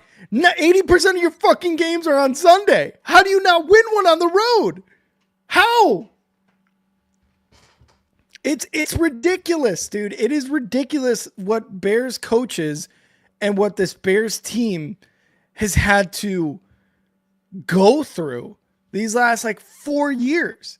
It is craziness as a Bears fan to see a stat like that and just be like, oh, okay, I guess we just got to go throughout our season like that. It's I know the playoff drought sucks, but at least you guys are winning games on the road on Sunday, which is 80% of your season. So it's a ridiculous stat. I think Kyle just froze. The sheer craziness of that stat literally froze Kyle. So we'll have him back here in a sec, see what the issue is. But the true inconceivableness of that stat froze Kyle. That's what it was. It wasn't his internet. It wasn't his computer. It was that stat alone. So how can Eberflus still be head coach? Yeah, Casey. He was head coach for far too long. The biggest knock on Ryan Poles was being like, how are you bringing in Caleb Williams, the number 1 overall pick, but you're keeping the head coach who has not won a game on the road on Sundays in his entire 2 years and clearly is not the head coach to be leading this team, this new era type of team throughout the season. It is a statistical anomaly, Nick. Like it's just craziness what happens. But to kind of go into this game just a little bit more, Caleb Williams, obviously already probably the best rookie quarterback the Bears have ever had, is probably going to be the best quarterback the Bears will ever have, at least in past history up to today. And I just want to see him. I just want to see him do well. You know, maybe I can get to see the 3-2 game and Bears win this week. All right. See, I like it, Nick. See, you're starting to feel bad. That's why you want the Bears to win. I like it. Yeah, that's a good start. But I want Caleb Williams to do well. I want DJ Moore to do well. I want DeAndre Swift to do. I want this offense to just win. I want them to be able to win, which is the most important thing in this week. Again, I said it earlier. This rivalry is just beyond football. It's the oldest rivalry in the NFL, and when both teams are good, you know, if it was the Bears and Packers fighting for the NFC North, it'd be Sunday Night Football. It would be them instead of the Lions and Vikings, but the Lions and Vikings are just top tier teams this week. So that's, you know what I mean? Like this rivalry just goes beyond the sport of football. It goes back to 1920, back when the NFL had just started. We'll see if we get Kyle back here in a sec. No message yet, so he's probably just configuring some stuff. God doesn't like orange and blue this decade. I like that. They chanted, sell the team instead of fire the coach. Inconceivable, incredible, unbelievable. They did. But the thing is, Casey, like they did the sell the team chant last week. I think it was the first time I had heard it against the Seahawks. And Thomas Brown is the interim head coach now. So when the Thanksgiving game was Eberflus's final game, it was the final fucking straw for the McCaskies and for Kevin Warren and for Ryan Poles. At least that's what I think. I think they also heard a lot of the chatter from fans being like, how is this guy still a coach? How did you guys confidently move forward this season with Caleb Williams, a damn good defense with this coach? So it is crazy. Still no word from Kyle. We'll see if we can get him on here for a bit, but let's move on to the next game. While we bring him in, I think Kyle is still going Packers, but we'll see when he gets back. Bills at Patriots, an AFC showdown. And let me double check because I don't know if the Patriots are playing for anything. Okay, we got Kyle back. Let's bring him back in here. Kyle, you good, brother? Yeah, I was something weird. Yeah, as the you Bears. I was gonna say that stat broke you and froze you.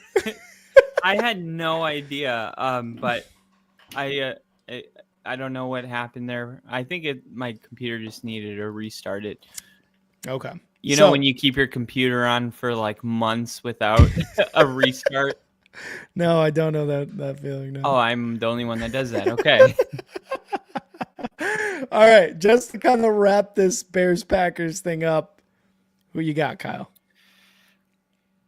Rick, I'm sorry. I foresaw this. So go ahead. I got to go with the Packers. That's fair. It's fair. They're going into the playoffs. I think they're gonna want to go in with the right vibes, and the fact that seeding is still on the table here. Mm-hmm. I'm gonna go with Packers at home, Lambeau in January. Dick. But it would be huge for the Bears. It would be a huge win. Yeah. And rivalries are never that easy. I expect the Packers to win like 27-26. Yeah, right? Like you hope that even if it's a close game, it's a well-fought game. Or even if it's a rivalry, like it's a well-fought game. And for the most part, it is going to be. And we talk about seeding, the Packers wanting to win, the Commanders needing to, or them needing the Commanders to lose. Packers, if you were the Packers, would you rather go up against the 13-3 Eagles or the 10-6 Rams? Would you rather be in cold as fuck Philadelphia or sunny Los Angeles? I think you'd rather go against the Rams. Which is it's still tough. It's still tough, but so would that be if they win, they go against the Rams? So if they win and the Commanders lose, they would go against the Rams moving into the 6th seed. If they win and the Commanders win, don't quote me on this, but they'll both be 12-5. And depending on, I think it's conference record at this point, the Commanders may have that edge, and they would go against the Rams, and the Packers would go to Philadelphia to take on the Eagles. Yeah, the Commanders have the tiebreaker. Okay, so they do have the tiebreaker. So then the Packers would go to Philly. So that's what that game would be. So, yeah, I get where you're coming from. You obviously have a lot of family who are Packers fans. You've said it before, the Packers are your second team, or your NFC team, I should say. So, like I said, I foresaw this, but you're going to be very disappointed on Sunday. Either way, I'll be all right. I'll be preoccupied with a different team. That's true. That's true. All right, Jacksonville Jaguars going on the road, taking on the Colts. Kind of a tough one to predict. I do think the Colts, who were eliminated from the playoffs in a really ugly fashion last week, giving up 45 points to the Giants, and I told y'all, Drew Lock. I'm just saying. I told the Giants fans, I said, put Drew Lock in. It was like week 4. And they waited until now. And it's like, well, yeah, but what did you do the last 2 weeks? It's like, well, it takes some time to get first team reps and build rapport. And now I think you got something. But let's stay on task. The Jacksonville Jaguars are 5-point underdogs. Or I'm sorry, 3.5-point underdogs going into Indianapolis. Indy wins this game. They improve to 8-9. To me, I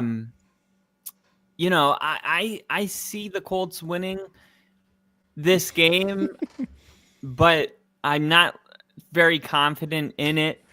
Now, Brian Thomas Jr., I think he's going to have a big game. Mac Jones, fuck it. Give me the Jaguars 27-26.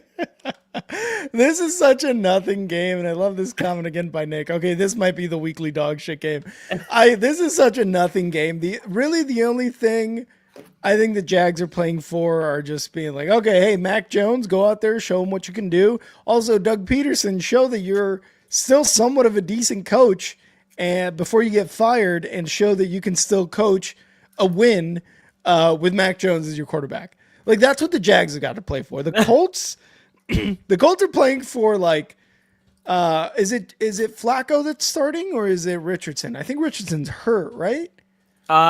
In this one, it's going to be starter week Joe Flacco. 18. Okay, so it is going to be Flacco.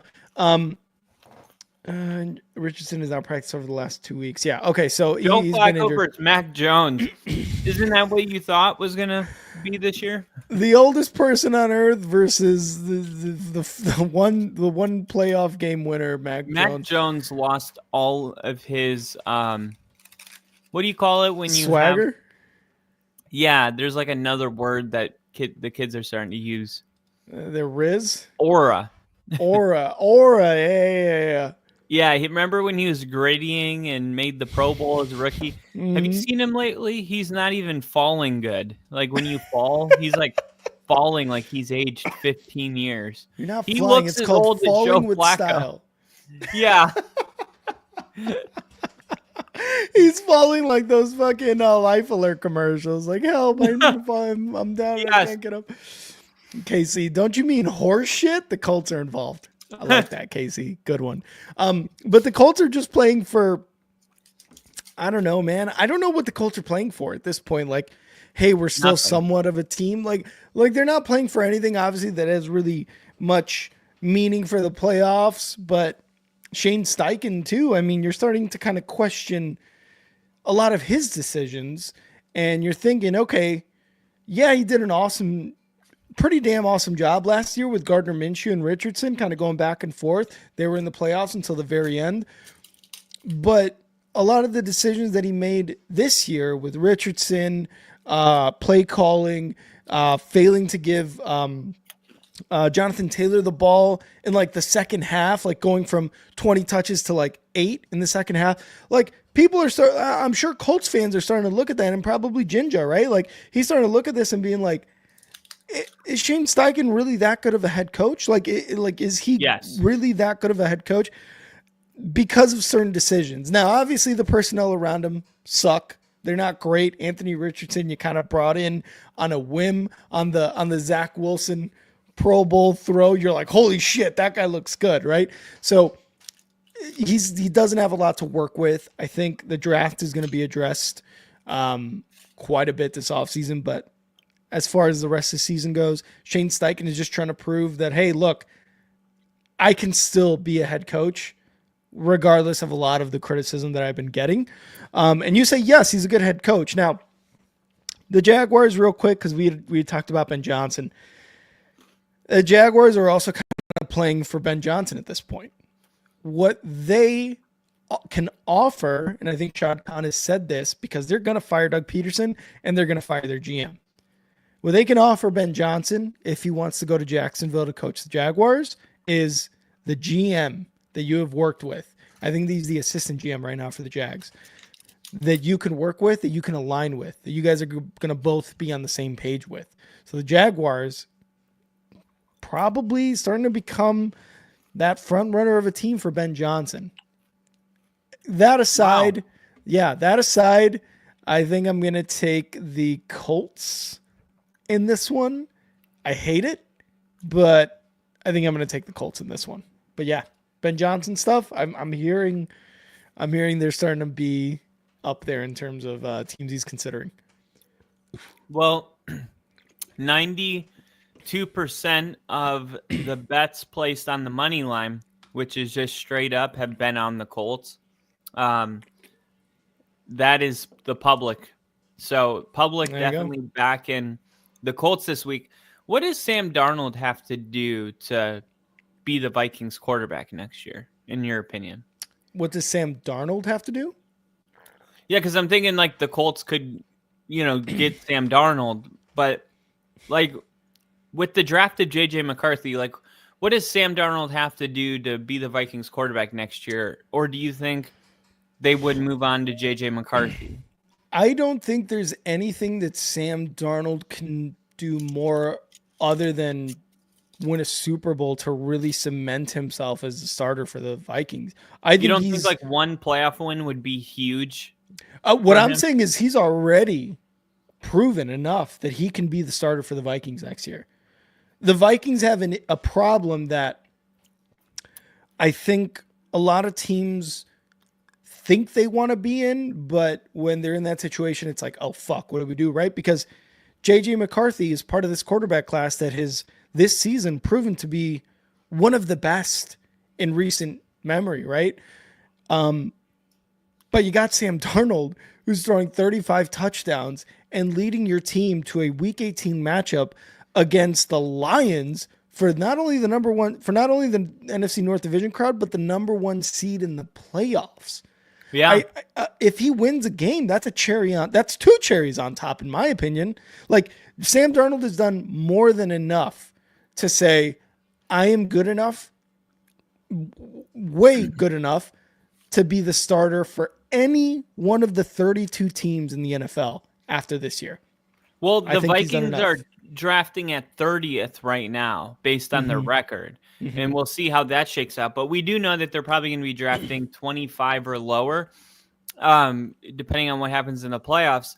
So if you're the Colts, would you give up your first round pick for JJ McCarthy? They're picking at 12 right now. Ooh. So then the Vikings would draft at 12 and 25 or 27 or wherever they end up with their own pick. And then you lose J.J. McCarthy and you extend Sam Darnold, and now you have 2 first-round picks. I would assume yeah. So you're asking the Colts, or I'm sorry, you're saying if the Vikings trade J.J. McCarthy to the Colts for their first-round pick, the first-round pick of the Colts, which is number 12 right now. Yeah. You're asking, would I do that? Yeah. If I was the Vikings. Or the Colts. I think it's a win-win. I don't know if 12 is a good enough position to give up on a young quarterback. I think you're looking at a top 10. A first and a second. If you, and that's the thing, like you get to keep your first round if you're the Colts or the Vikings too. Right at the end of the day. 2 first rounds and 2 second-round picks. Exactly. You get 2 first, 2 seconds. J.J. McCarthy and the second for that first and the second for J.J. McCarthy. I don't know, man. Because that might be the Colts' best path forward. Yeah, because there's no quarterback you want to take this year. You got Cam Ward and Shadur Sanders. They'll be gone. And they're the best quarterbacks in this draft this year. Giants and Titans, they won't make it past 3 and 4. Yeah, no, absolutely not. I don't know if even the Raiders will go for it. I don't know if they have enough to go for it. No, because they're all the way at 8 right now. Yeah. God damn. See, this is why I'm saying, like, teams want to be or they think they want to be in a situation like this where it's like, wow, this quarterback that we got who's only 27 had such an outstanding season that we're number 1. But it's also like, for an entire season, Sam Darnold has done amazing. Yeah, but if is I'm there the any Vikings, shot? I'm pulling the trigger on that. I'm like, Really? Yeah, because I'm like, the way I look at it is like I'm a 14 or 15-2 team, and now I'm going to draft 2 first-round players and 2 second-round players and build around this team and basically be... If you're the Vikings, you're pulling the trigger, or if you're the Colts? If I'm the Vikings or the Colts. I think it's easy to say for the Colts, like, hey, this is our offer. But for the Vikings, like I'm saying, like, will Sam Darnold come back down to earth at all? No. The Sam Darnold's just getting started. Ooh. Yeah, I mean, and this was when this trade happened. That was my big. I made this prediction. I even bet that he would win comeback player of the year because I was like, this is his first time being in a good system with a good coach, and this is what you get. And Sam Darnold is, and some people are a little bit of a late bloomer. That could have been a factor as well, but. I mean, Sam Darnold, he's not 34 years old. Like, yeah. You could sign him to a 4-year deal that is somewhat reasonable. I don't think you have to make him the highest paid quarterback in the league.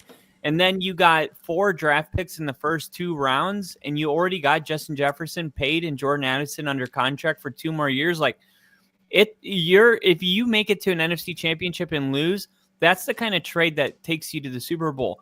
And in my opinion, like, I think if you're the Colts and there's no quarterbacks available, that is like a gift. You're like, yeah, get rid of our first and second, and we'll roll with J.J. McCarthy. And because what was he drafted 5th or 6th overall?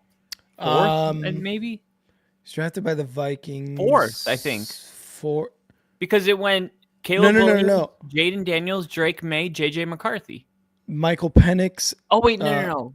Because there was Joel it was and Penix. Malik Neighbors. It was Penix. Then JJ, no? Whatever the order was, it's a top 10 quarterback and remember, JJ looked good in the preseason. Like, that injury was really sad because he was lighting it up. Yeah, Penix went 8th, JJ McCarthy went 10th. And then y'all got Bo Nix at 12. So those were all the quarterbacks. A top 10 quarterback. Mm-hmm. And yeah, Anthony Richardson, like, maybe you even keep him on the roster and just let them kind of have a QB battle. And you're like, one of these guys has to has to work. And at Here's- least the fans have something to believe in this year. Here's the thing, though. I kind of like what Nick's comment is here. If I'm calling Cleveland for that third if he's the Vikings. What? Like, To move up? To move up to third, because here's a couple things you could do if you're the Vikings. And I know this kind of turned into a Vikings talk, guys, but we'll get back to the predictions here in a sec. You call the Browns, say, hey, let me get your third. I'll give you JJ McCarthy. And if you're Cleveland, you're saying, okay, we get JJ McCarthy on a rookie deal. We've got Deshaun Watson for the next 3 years on this stupid deal that we made. Why not? Because by the time Deshaun Watson gets injured again next year, which is what's going to fucking happen, or he sucks next year again, you're going to put JJ McCarthy in with 2-time Coach of the Year Kevin Stefanski and Jerry Jeudy. Like, he's been doing well this year. He's somewhat of a number one now. He's starting to get into it when he's the only option. And if you're Cleveland, I think you're pulling that. And if you're the Vikings taking a third, hey, who wants a third for your first round, for your second round, for your first next year? Are you the Raiders? Are you another team that is somewhat quarterback hungry that may want to pull the trigger on Shador or Cam Ward? But Cleveland's drafting at 2 right now. Oh, even better. Second, third. I don't think JJ is gonna. I don't think anyone's giving up their second round pick for him, second overall. Yeah, but JJ. I think I can see that. I can definitely see that because of the injury too. Like, there's already a history, and the fact that they can draft Cam Ward, Shador Sanders or Cam, and I think they probably maybe like both of those better than JJ. But would you want to risk it on Shador or Cam, knowing what you saw from JJ in the preseason? Yeah, I think so. You think so? Okay, because I'm kind of looking at it from that perspective. Yeah, because it's also like it's kind of rare that a trade is just straight up like a pick for a player. Yeah, I could see like maybe like there being some more attached with that. And if you're Cleveland, you're like, let's just draft Shador Sanders and that'll be what we give. I don't see Cleveland. Cleveland's picking third right now. Oh, on ESPN they have them picking second after the Patriots. Oh, okay. Because Tankathon has them Patriots, Titans, Cleveland. Well, but sorry, go ahead. Even if Cleveland, Tennessee, Giants, even if those move out of order, and the Patriots and the Jags don't really matter because they have their quarterbacks. But whatever that order is going to be, the first 2 teams are going to get Cam and Shador Sanders. And then the teams that are on the outside looking in, like how we're talking about the Colts, that's why they're kind of a unique team because they're on the outside looking in. The Saints kind of in that position as well. Yeah. But yeah, I mean, I just threw it out there, food for thought. Like, with how good Sam Darnold has been, I think JJ McCarthy, you're starting to ask yourselves, all right, maybe we can't get a second. And that's what I really don't think you can. But maybe we could get a 12 and a second round pick and take this team to a Super Bowl because the Vikings would be loaded. Add 2 first round picks to that team, and holy crap, they would be a juggernaut. And for the Colts, it's like no quarterbacks were going to fall to and it wasn't even a good quarterback class, but at least we got JJ McCarthy. Yeah, and Bill here saying we use draft capital for JJ when we could have had him for free. The Giants are one of those teams on the outside looking in at number 4. Like, yeah. Are you giving your number 4 pick to the Vikings for JJ McCarthy, knowing you're probably not going to get a shot at Cam Ward or at Shador? I think it just depends on how the order falls. Yeah. Because if the Patriots are picking first, no factor. And then if the Jaguars are picking, like, we'll know after this week. But essentially, like, you just can't have 2 quarterbacks, 2 teams that need a quarterback above you if you're the Giants. And the other thing is, like, those teams may be willing to move back 1 spot if they're not in love with one of those quarterbacks and make a move for a bridge quarterback. Maybe Derek Carr gets kicked off the Saints. but we'll have all off season to go. Oh yeah. A couple games we could probably get through quick. Buffalo at New England. Projected score for me. Mm-hmm. I'm thinking 23-20. Buffalo. Patriots got it. Buffalo, I mean, this game opened up with them being 2.5-point favorites. It's now been bet down to -3, so now they're a field goal favorite. The Patriots, they're 3-13 and have the lowest strength of schedule rating. So a loss would guarantee the number 1 overall pick in next year's draft class, which we just talked about wouldn't affect any of the teams that need a quarterback.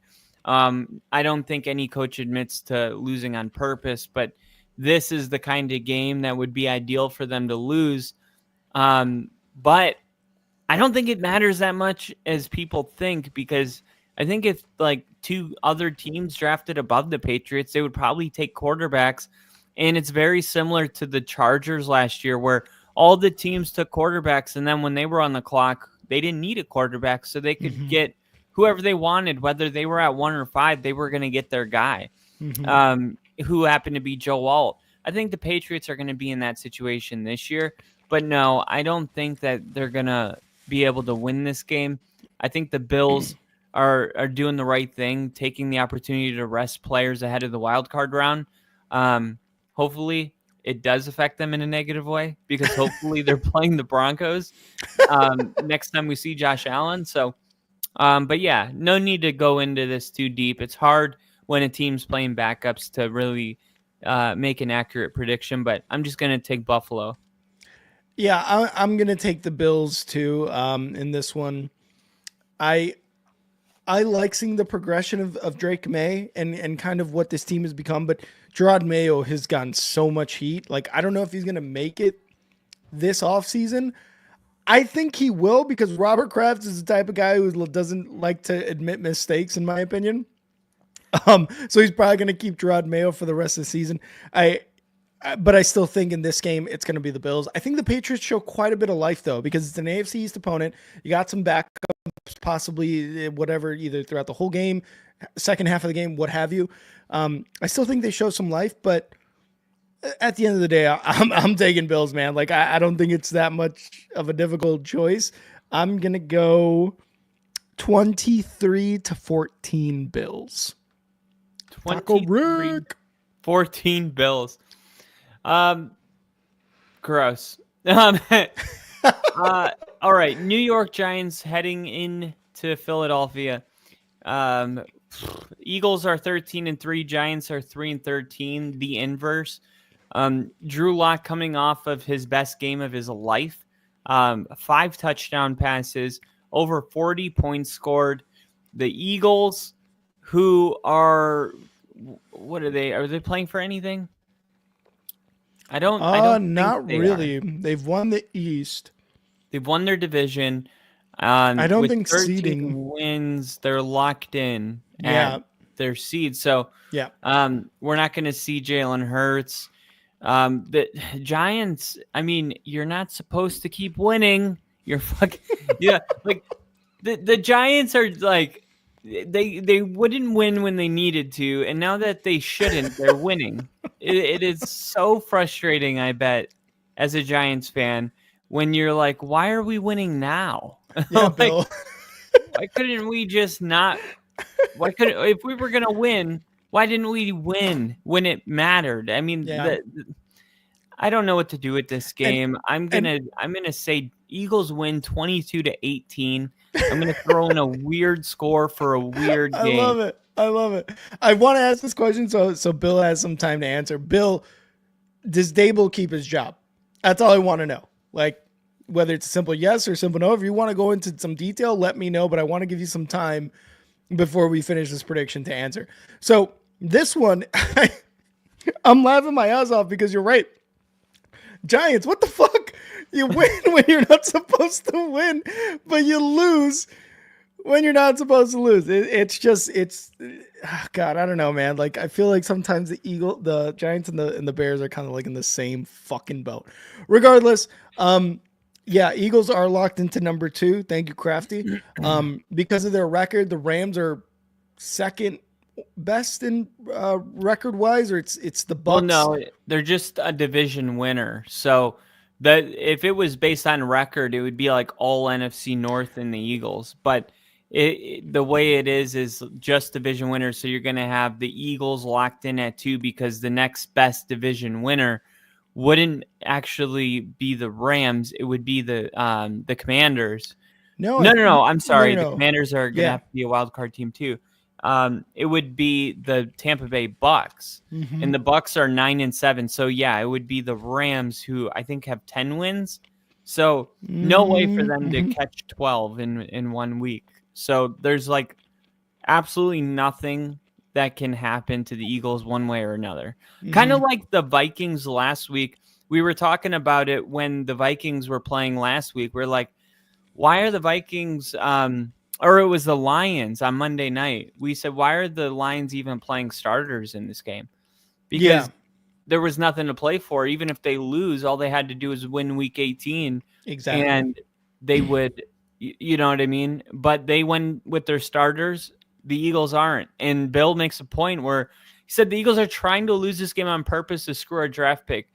Now, outside of like a fan of the Giants, like, what do you think about that? Like, of course, that's like, I'm not saying it's not true, but like, what do you think that could be like going on? I think it could. You think stuff like that, those kind of games are actually played? I mean, given the fact that the Eagles are playing their second stringers, you can say that because Saquon's not gonna play, and he has the opportunity to break the single season rushing record from Eric Dickerson, and they're saying no, we're good, right?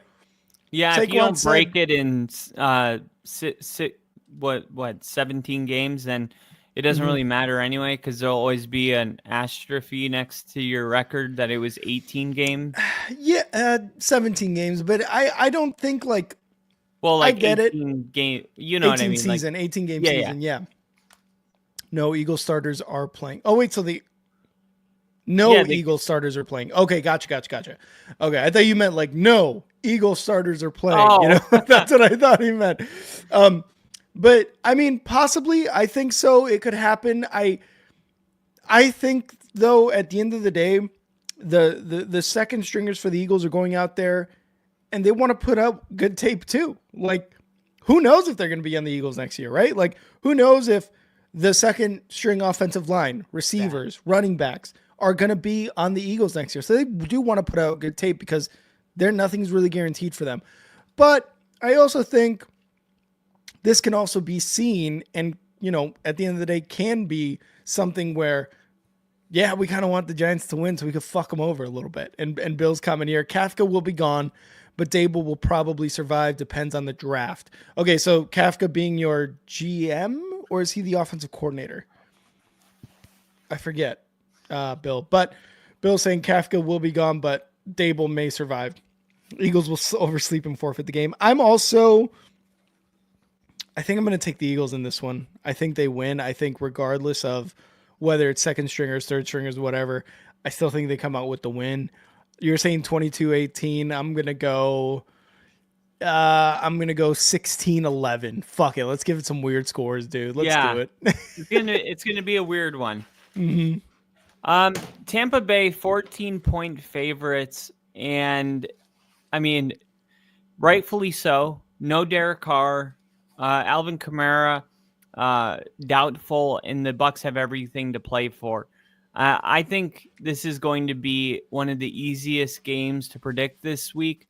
I got Tampa Bay winning this game, and I think it's going to be over at the half. I mean, and over the last 3 games, the Bucks are averaging 7 yards per play. So they're just playing offensively so good. Liam Cohen, he is going to be the next hot head coach candidate. If it might not be this year, for sure next year. I think he should get interviews this year. If I was a team, I would interview him. I would absolutely bring him in, see what the guy's about, get to know him. But yeah, Liam Cohen, he's got Tampa Bay rolling. Yeah, he's definitely going to be getting some interviews this cycle. I don't know if he'll get hired because we're expecting the Jags job to open up, the Saints, the Jets. So that's going to be a total of 6, I think, right now, with the other ones. Or actually, I think I'm putting the Saints and the Jets together. 4 total, possibly Dallas. Yeah, so he's definitely going to get some interviews. I don't know if he gets a job, but I think he's definitely going to get some interviews. This game, like you said, it's easy, man. I'm taking the Bucs to win this one too. It's the Saints with Jake Haener or with Rattler. No Alvin Kamara. It's pretty easy for me. The Bucs are doing really well. Baker Mayfield is playing outstanding. He's gonna eclipse 40 touchdowns, and he's gonna go probably over by 3. I'm thinking it's a 4 touchdown game for Baker, and I think one of those is to Mike Evans. One of those is to the other wide receiver McMillan too. He kind of took over for Godwin after he got injured. He kind of came in and filled that role a little bit. So I like touchdowns to Mike Evans and to McMillan here, and I like Baker to go for 4 in this game. Ooh. I think he's going to go for 4. I think he's going to get 4 touchdowns. Even better, 4 touchdowns. So he's going to get to 43 on the year, and Bucs are going to win, and they're going to get that NFC South crown. Falcons and Bucs lose because NFC South. I fucking love that. I fucking love that shit. What would you rather have Caleb Williams throw for 400 yards or 4 touchdowns? This game against the Packers? Yeah. 4 touchdowns for sure. Give me the 4 touchdowns. I just had to ask. Yeah. Okay. Houston going to Tennessee. Houston has nothing to play for. DeMeco Ryans said this week everybody will be out there playing. Wow. In this game, despite being locked into the 4 seed. And we see that there's different coaching strategies when it comes to these situations. And most have gone with the conservative route of not playing. DeMeco Ryans, kind of a breath of fresh air to the old school, like, no, there's a game to win and we're going to play it. Now, if the Texans go out there and anybody gets hurt, it's going to be scrutinized. But all the teams that are resting their players this week, if they get bounced in the playoffs, they're going to be scrutinized anyway. Mm-hmm. So, pick your poison. You just hope that it's the right decision, but there's no clear-cut right choice. Houston needs to get back on track before the playoffs start. I think that's really what this is about. They got embarrassed by the Baltimore Ravens on national TV, and they don't want to go into the playoffs like that. I think they go out there, they play one good half of football, you pull the starters out of the game. Tennessee, they leave the back door open for them to cover. I think Tennessee maybe wins 23-22, but I think the score is 21-0 or maybe 22-0 at the half when they pull the starters, and Tennessee kind of wins that way. But I think the Texans are gonna. No, I'll go 23-20 Texans, but it's ugly at the first half. But Texans pull their starters out, and Tennessee takes advantage of the backups. Yeah, we've talked about how the Texans have struggled on the offensive side of the ball. I think in that sense, with DeMeco Ryans going, hey, let's play our starters, it's kind of trying to get them back on track to be like, hey, look what we did last year in the playoffs. Let's try to recreate that this year, even though we've been on a bad stretch. I'm also taking the Texans in this one. Their defense is just way too good for the Titans. Even if they only play like a half, I still think that's going to be more than enough for the Texans to come out and win. But CJ Stroud and this offense have got to get on the same page, and they've got to do it in this first half or for however long they play. I'm going to take the Texans here. I think it's going to be like a 20-10 10 game. I think it's going to be a double-digit 2-score type of win for the Texans. I think it's kind of something that's going to get them right on track, even though I agree with Nick here. Texans know they're a wild card exit. I think so too. All right, the 49ers going into Arizona. Arizona 4.5-point favorites. The Niners have lost 6 of their last 7 games. It's just been a bad season. Joshua Dobbs is going to be the starter. Deebo Samuel, George Kittle, Nick Bosa are expected to play, or are expected to not play, just because there's nothing to play for, and you don't want them to get hurt. The Cardinals, they beat the 49ers earlier this year, and they were without James Conner in that game. The Cardinals went 10-6 against the spread, and Murray has to earn the trust of the city back. Yep. I think when this game's over, the 49ers have already thrown in the towel before it kicks off. And I think Arizona is going to win because they're the only ones that want to win. I'm going to go with the Cardinals here, 21-31. Oh, okay. I like it. And Bill with the super chat. He's saying, hit that like button and Happy New Year's, everybody. Happy New Year's to you, Bill. Thank you so Thank you, Bill. So much. Appreciate that, Bill. Happy New Year's to you. Hopefully your holidays went really, really well. I'm going to take the Cardinals here too, and I think Trey McBride gets another touchdown catch, his second of the year after 100 fucking passes caught. 1, 2. Best tight end in the league this year, and only has 1 touchdown to show for it. Missionary. Only took, 17 weeks. But yeah, I'm taking the Cardinals in this one too. The 49ers are sitting everyone. So I don't think it's going to be much of a game. I'm taking the Cardinals. I can see them also winning by 10, although I'm going to be 24-14 in this game. The Chargers going into Las Vegas. The Raiders 4-12, and Antonio Pierce isn't giving 2 craps about the draft position because he made a comment about it, and he was like, talk to the upper people. My job is to win football games, and that's what he did in, what was that, 2 weeks ago when he got the win. And this one is going to be, I don't know, kind of important for the Chargers because they're 10-6. So I don't know how much they can climb. If the Steelers lose and the Ravens win, then the Chargers would move up to the 5 seed. Yeah, they take on the Texans. Yep. Would fall. So with the Chargers playing for something, I'm going with the Chargers. They're 4.5-point favorites. I'm taking the 4.5. I think they win this game by 10. I'm going to go Chargers 27-17. Oh, okay.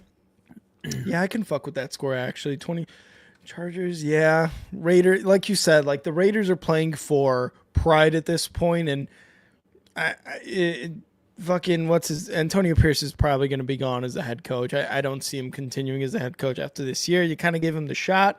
You gave him the interim head coach shot. Gus Edwards is out. And Gus Edwards is out? So J.K. Dobbins, anytime touchdown. There you go. Fucking hit that shit. Yeah, I'm gonna go with the Chargers here in Las Vegas to win this one. They want to play the Texans. You don't want to play the Ravens, or even honestly, you wouldn't want to play any AFC North team. Honestly, if you're the Chargers, even though their defense is probably going to be the biggest factor in any of these playoff games, I still think you want to play the Texans because they're a bit of a weaker team on the offensive side. Chargers are going to win this one. I'm going to go 20-10. Chargers win. Ooh, okay. Yeah. Okay. Seattle Seahawks hitting the road. Jack never coming back. No more. Taking on the Los Angeles Rams, who are 7.5-point underdogs at home. McVay not kidding when he said he didn't care about winning this game, because he said earlier this week Stafford will be out. Doesn't care that a win would give the Rams a more favorable matchup in the playoffs. Now, this is wild, really.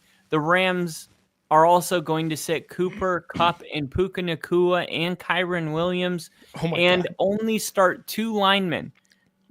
So, I mean, Geno Smith, huge incentive to start. He can actually secure $6 million in bonuses with a strong performance in this game. Wow. The Seahawks can close out a really good road record of 7-1, but the task a lot easier with McVay saying, we don't really care who we play in the playoffs. We'd rather be healthy. Yeah. And I think Seahawks win this game. I'm going to go 24-20. Ooh, okay. Oh, man. The Seahawks put on a fucking stinker last week, though, against the Bears. And then credit to the Bears defense. They played actually pretty well. I don't know, man. It seems like Geno's running out. Like, he's running out of gas in the tank. But somehow I'm still going to pick them to win this game, especially with Stafford, Puka, Cooper, all these guys out. This is going to be an ugly game, I think. I think it's going to be like a 13-7 Seahawks win. Like, I don't think anybody really does anything. I think it's kind of similar to that Thursday night football game against the Bears. And at the end, Seahawks come out with a dub. 13, or sorry, did I say 13? Yeah, 13-7. Seahawks take the dub. All right, the Miami Dolphins go into the New York Jets, and we talked about this. The Dolphins need to lose, the Broncos need to lose, and the Bengals need to win to get in. So the Bengals are going to be the biggest Jets fans for this game. I think the Jets are going to win this game. It's a gut feeling. The Jets have nothing to play for. Miami has a lot to play for. I feel like it's going to happen. So I'm going with my gut. Aaron Rodgers needs one more touchdown pass to get 500. One more? I think he's going to get 500 touchdown passes. I think he's going to put on a show. The Jets have been playing better in their last 5 weeks or so. Mm-hmm. I think that this is going to be a nail biter all the way to the end. I'm going Jets 22, Dolphins 21. Ooh, who do the Jets? Who does Aaron Rodgers go for that? Devontae Adams. Devontae Adams, absolutely, 100%. I'm also going to predict Aaron Rodgers to Devontae Adams for that 500th touchdown, and that is the only touchdown the Jets are going to score in this game. That is it. Aaron Rodgers is going to get to 500. Devontae Adams is going to catch it, and that's it. It is going to be a Dolphins 17-13 win.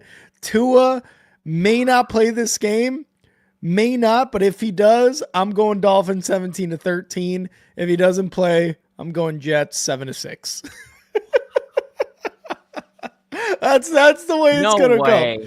Yeah. No way. Yeah. Tua plays. Dolphins are winning. That prediction was Tua wrong. We'll see. Get the fuck out. Get the fuck out. All right. Sunday Night Football, our final game of Week 18. It comes down to this. The Minnesota Vikings are 14-2.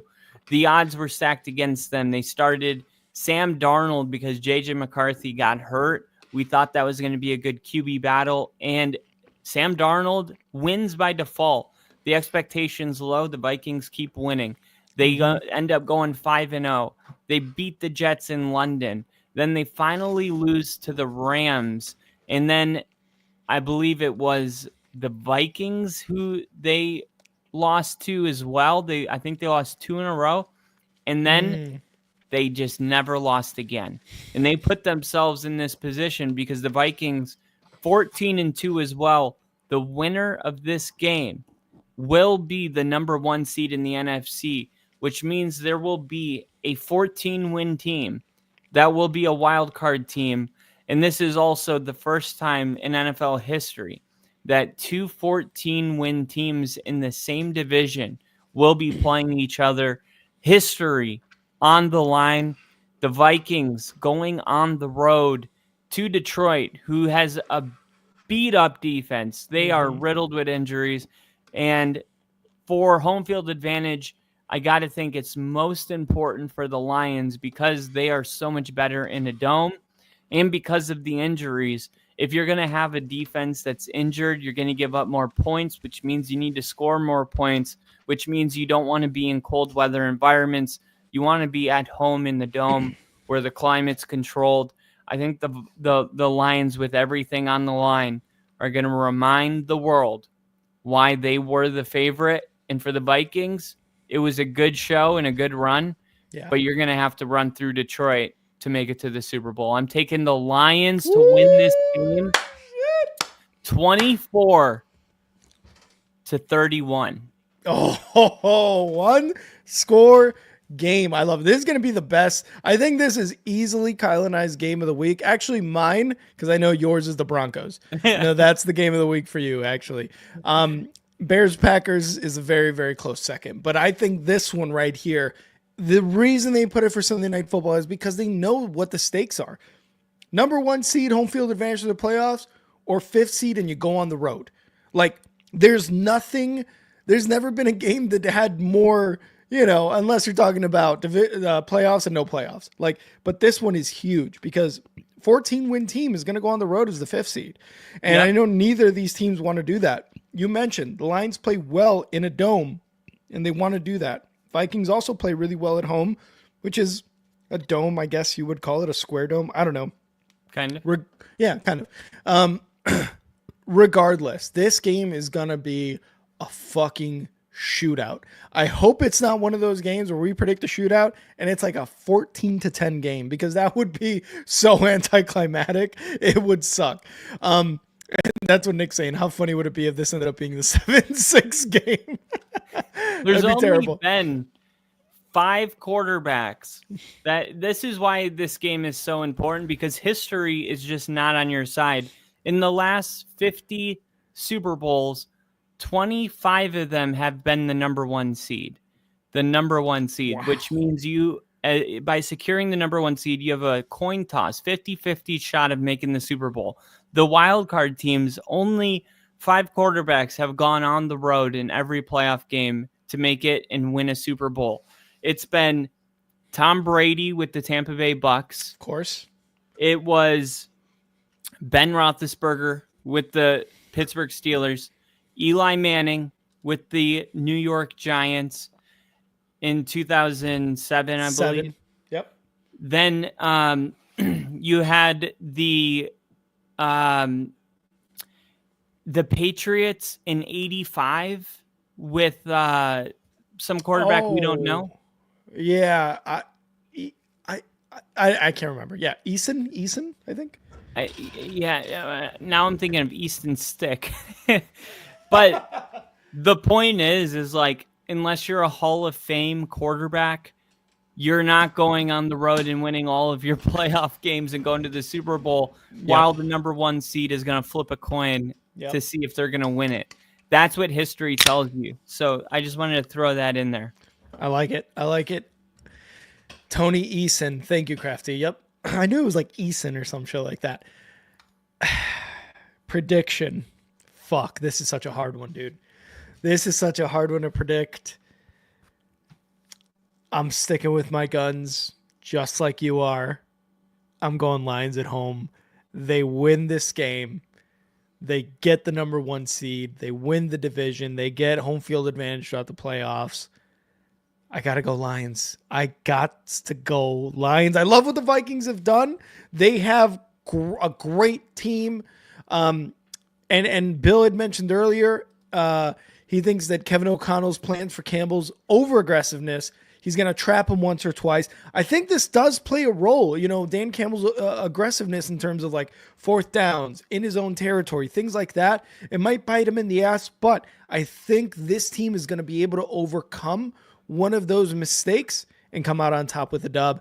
I'm going Lions. I'm going 34-30 final score. Nick's got 47-45 Lions, which I think I'm going to say Dan Campbell goes for it a couple times, but I'm going to say none of them end up being a mistake. Ooh, okay. I feel like we've gotten so comfortable with just like assuming that that it's going to be a mistake when he does decide to be aggressive. And I feel like we hold on to the ones that don't work out, and we forget that against Green Bay, they went for it on 4th and 1, ran the clock down, and kicked the game-winning field goal. Yeah. When every other coach would have kicked the field goal in that situation, and the Packers would have gotten the ball back with the chance to tie it with a minute left in the game. Yeah. Like, for every time Dan Campbell has gone for it and it not worked out, and everyone's been like, look, this is why you're too aggressive. For every one, there's about 10 that went his way. And I think in this game, with the light shining bright, I think we're going to be in those 10 that work out. Like, I don't think that the Lions are going to make any costly mistakes in this one. But I don't think that he's not going to be aggressive. I just think it's going to work out. Yeah. No, I like it. I just do think it's going to kind of bite him in the ass in this game, but I don't think it's that bad. Sorry, I muted my computer on accident. Oh, I was just saying, I think he's aggressive. I think it does bite him in the ass, but not enough to where they lose the game. So I still think they kind of overcome an early mistake, maybe a second quarter, third quarter type of thing, and then come back in the fourth quarter and really win it there at the end. But I'm going 34, I like it. So 30. We found something we can disagree on. Yeah, exactly. But that is our week 18 games. This is it. It comes down to this. You said you're most excited for Vikings and Lions, and what a game that's going to be. Mm-hmm. A couple games. I think Vikings, Lions, Broncos, Chiefs, biggest stakes. Yeah, and the Bucks and the Falcons game. I think those two. Falcons need Bucks to lose, but with the Bucks playing the Saints backups, it's tough. Yeah, it's tough. Punch the ticket. The Bucks are going to the playoffs. The Bucks are going to the Super Bowl. Calm down. But yeah, those are those stakes, and I think it's time for. Is it time for the muffin? Is it time for the muffin?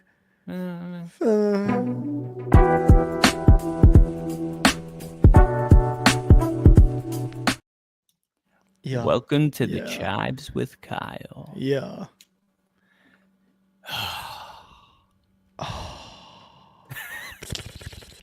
Oh, God. You had to take it there. I'm sorry for everyone that had to hear that. Crafty's saying something. Hold on. He's saying. Top 5, no debating. Top five. Crafty, you didn't see our top 5? Wow, Crafty, you didn't see our top 5? You didn't like the video? Damn. No.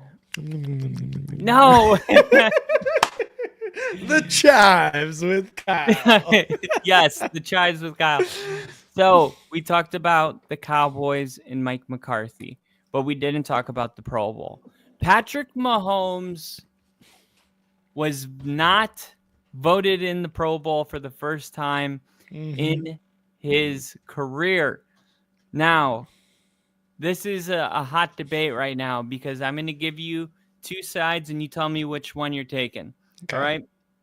On one hand, Patrick Mahomes, outside of team wins, which we know Pro Bowl votes are much more of a personal accomplishment than they are a team accomplishment. Yep. So outside of team wins, there's really no case for Mahomes to be in because his yards aren't there. It is his worst season as a quarterback.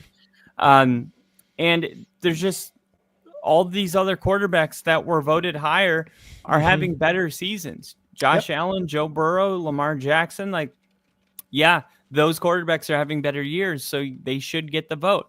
On the other hand, the Chiefs are 14-1.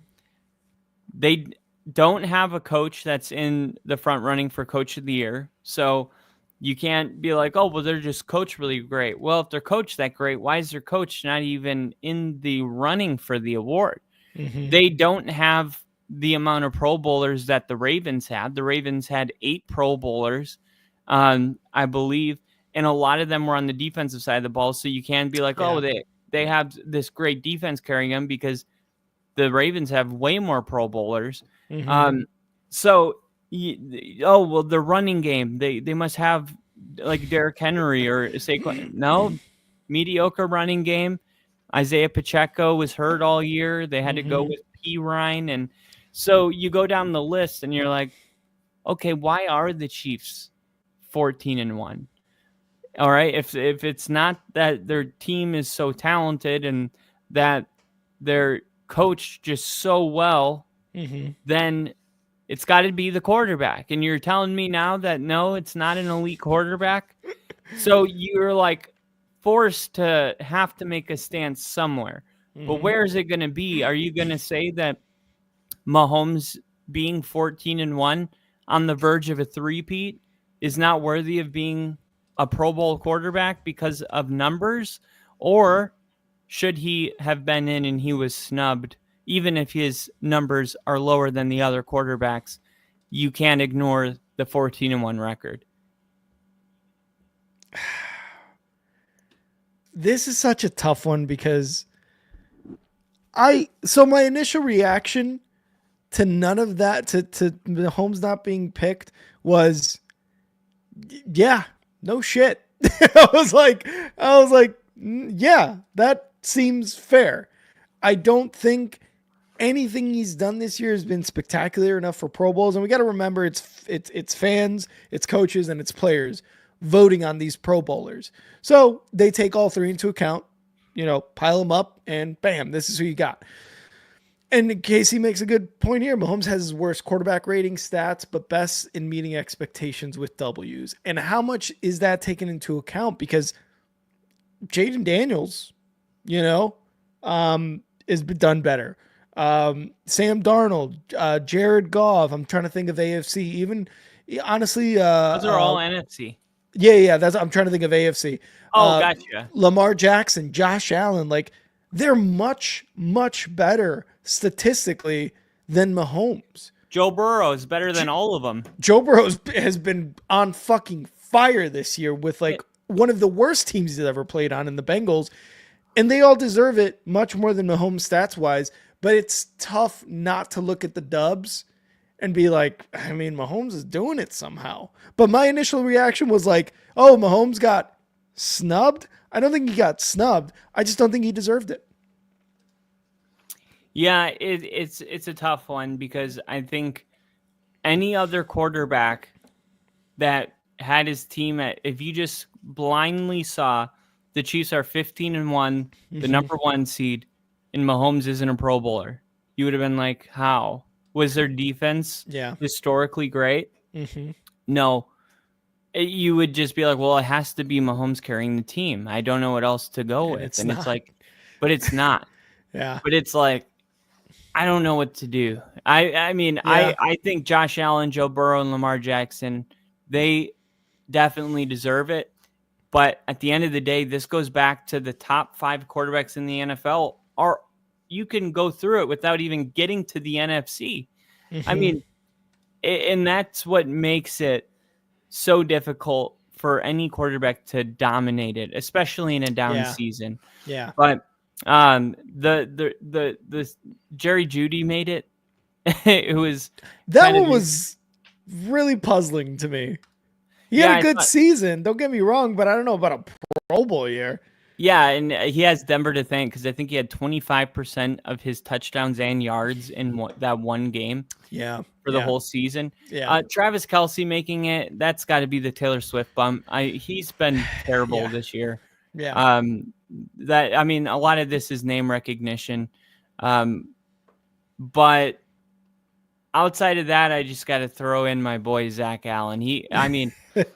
Dude leads the NFL in QB pressures, and he's a 5th alternate. I know that, like I said, name recognition is a huge part. Nick Bonito being a starter along with Surtain. Surtain's an obvious one, but Nick Bonito, he's a guy that had to overcome the name recognition thing to be able to be a starter, and he did it. Yep. And I'm just really happy for him. And to have 2 two players starting in the Pro Bowl on defense. And cool enough, Bo Nix got more votes than Patrick Mahomes. Oh, wow. Bo Nix did really well this year, especially after like those first few games. The other one that kind of surprises me, and I'm looking at it now, Zay Flowers. He had a statistical good year, but when you talk about a number one wide receiver who was absent for like a ton of important games down the stretch, ask me how I fucking know. You don't vote him into the goddamn Pro Bowl. I would put T. Higgins in over him. I would put T. Higgins, Jamar Chase, Nico Collins. Like, I would put those guys. Nico Collins and Jamar Chase are starting above him. Okay, thank God, because Zay Flowers, I don't think deserves. Him and Jerry Jeudy don't deserve to be on there. I would honestly probably put George Pickens over any of those guys, and he didn't even make the alternates. Cortland Sutton, I'd put over him. Cortland Sutton's been consistent he's been the one consistent receiver every week for us. What was Brian Thomas Jr.? I'd put him in over Zay Flowers and Jerry Jeudy. Yeah, I would. And he's a fucking rookie on one of the worst teams in the league. Yeah, and there's always going to be players that are left out. Yeah. But Bill thought I was saying Zach Wilson. Zach Wilson snubbed. I tell you what, bro. It. Didn't play 3 snaps, made the most of it. All right, he made the most of it. Pro Bowl. 3 snaps for number 3. No, but yeah, the Pro Bowl. I mean, you're hoping that your players aren't in it because they're getting ready for the Super Bowl. So, hopefully that's the case for my team. But I love to see the Broncos defense get some starters in there. It's been a long time. Yep. And by the way, Marvin Mims being the starting return specialist, he did it as a rookie, and now he's doing it again in his second year. Nice. I think he's the only rookie to ever be a starting Pro Bowl returner his rookie year and the next year. So, wow. And that game he had last week in Cincinnati with those 2 catches, he's turning into a real special player. Yep. So Denver with 3 Pro Bowlers. It's a lot better than it's been in the last 10 years. So now imagine Mims' progression. Imagine Cortland Sutton already the number 1 wide receiver. And then what's that? T. Higgins. You add T. Higgins to this roster, and you're developing Troy Franklin, who was fucking Bo Nix's guy at Oregon. And you draft the running back, Genty. Oh, I think Genty's gonna be gone before you guys get there, but still, that would be crazy. I'm just saying, like, that's what's fun is like now, and we left out the biggest part. $75 million was not available this year, and Denver was like, "Yeah, we'll be a better team." And next year, they have the 3rd most money in the NFL. That's all the money, crazy, dude. It's over. The dark cloud is gone, and now we can sign T. Higgins and make free agent. And it's like, man, this is why the season is already a win, because the most important thing is that Bo Nix is our guy, and now we can build a team around him while we're in that rookie window. And next year, Denver's going to be. I mean, you're going to add like 4 or 5 real special guys to this team, and it's going to be good. And you've got 2 of the most important factors in that. Not Bo Nix, not the wide receivers, not Pat Surtain. You got a good defensive line, and you've got a good offensive line. The 2 biggest factors in football are the trenches, and you guys are doing well in both of those categories. Bring in T. Higgins, bring in Ashton Denty, bring in some free agents. Broncos Super Bowl next year. Let's go. Other than that, thank you guys so much for tuning in. We went for 2.5 hours. We really appreciate you guys. Again, Bill with the super chat. Thank you guys so much. I mean, we had everybody in here. We were missing a few people, Edub, Lil E, Angel, but for the most part, the Only Football fam showed up, and I appreciate it. So thank you guys so much for joining us. And of course, remember that on Sunday, we are doing an all-day Week 18 stream. Sips for subs, chugs for super chats, and we're going to finish our drink for new memberships. So stay tuned for Sunday. It's going to be awesome. Go and follow us on X at and now Rick and at NFL with Kyle. Go follow the Only Football Podcast at Only Football Pod. Hit that like button on the stream. Hit that subscribe button. Hit that follow on X, on Twitch. Everything. We would really, really appreciate it. Crafty all day, all gay. That's right. God damn it. So thank you guys again so much as Kyle is going down the field to catch a pass for a all right, Kyle's being ridiculous. Get the fuck out of here. All new memberships. Oh, I could wreck you too. Bill, you would wreck us. And we hope you do. So Sunday is going to be an all-day streaming. Thank you guys again for being here, to everyone who showed up. And Kyle, always a good time, brother. I'll see you in the postseason. Let's go, baby. See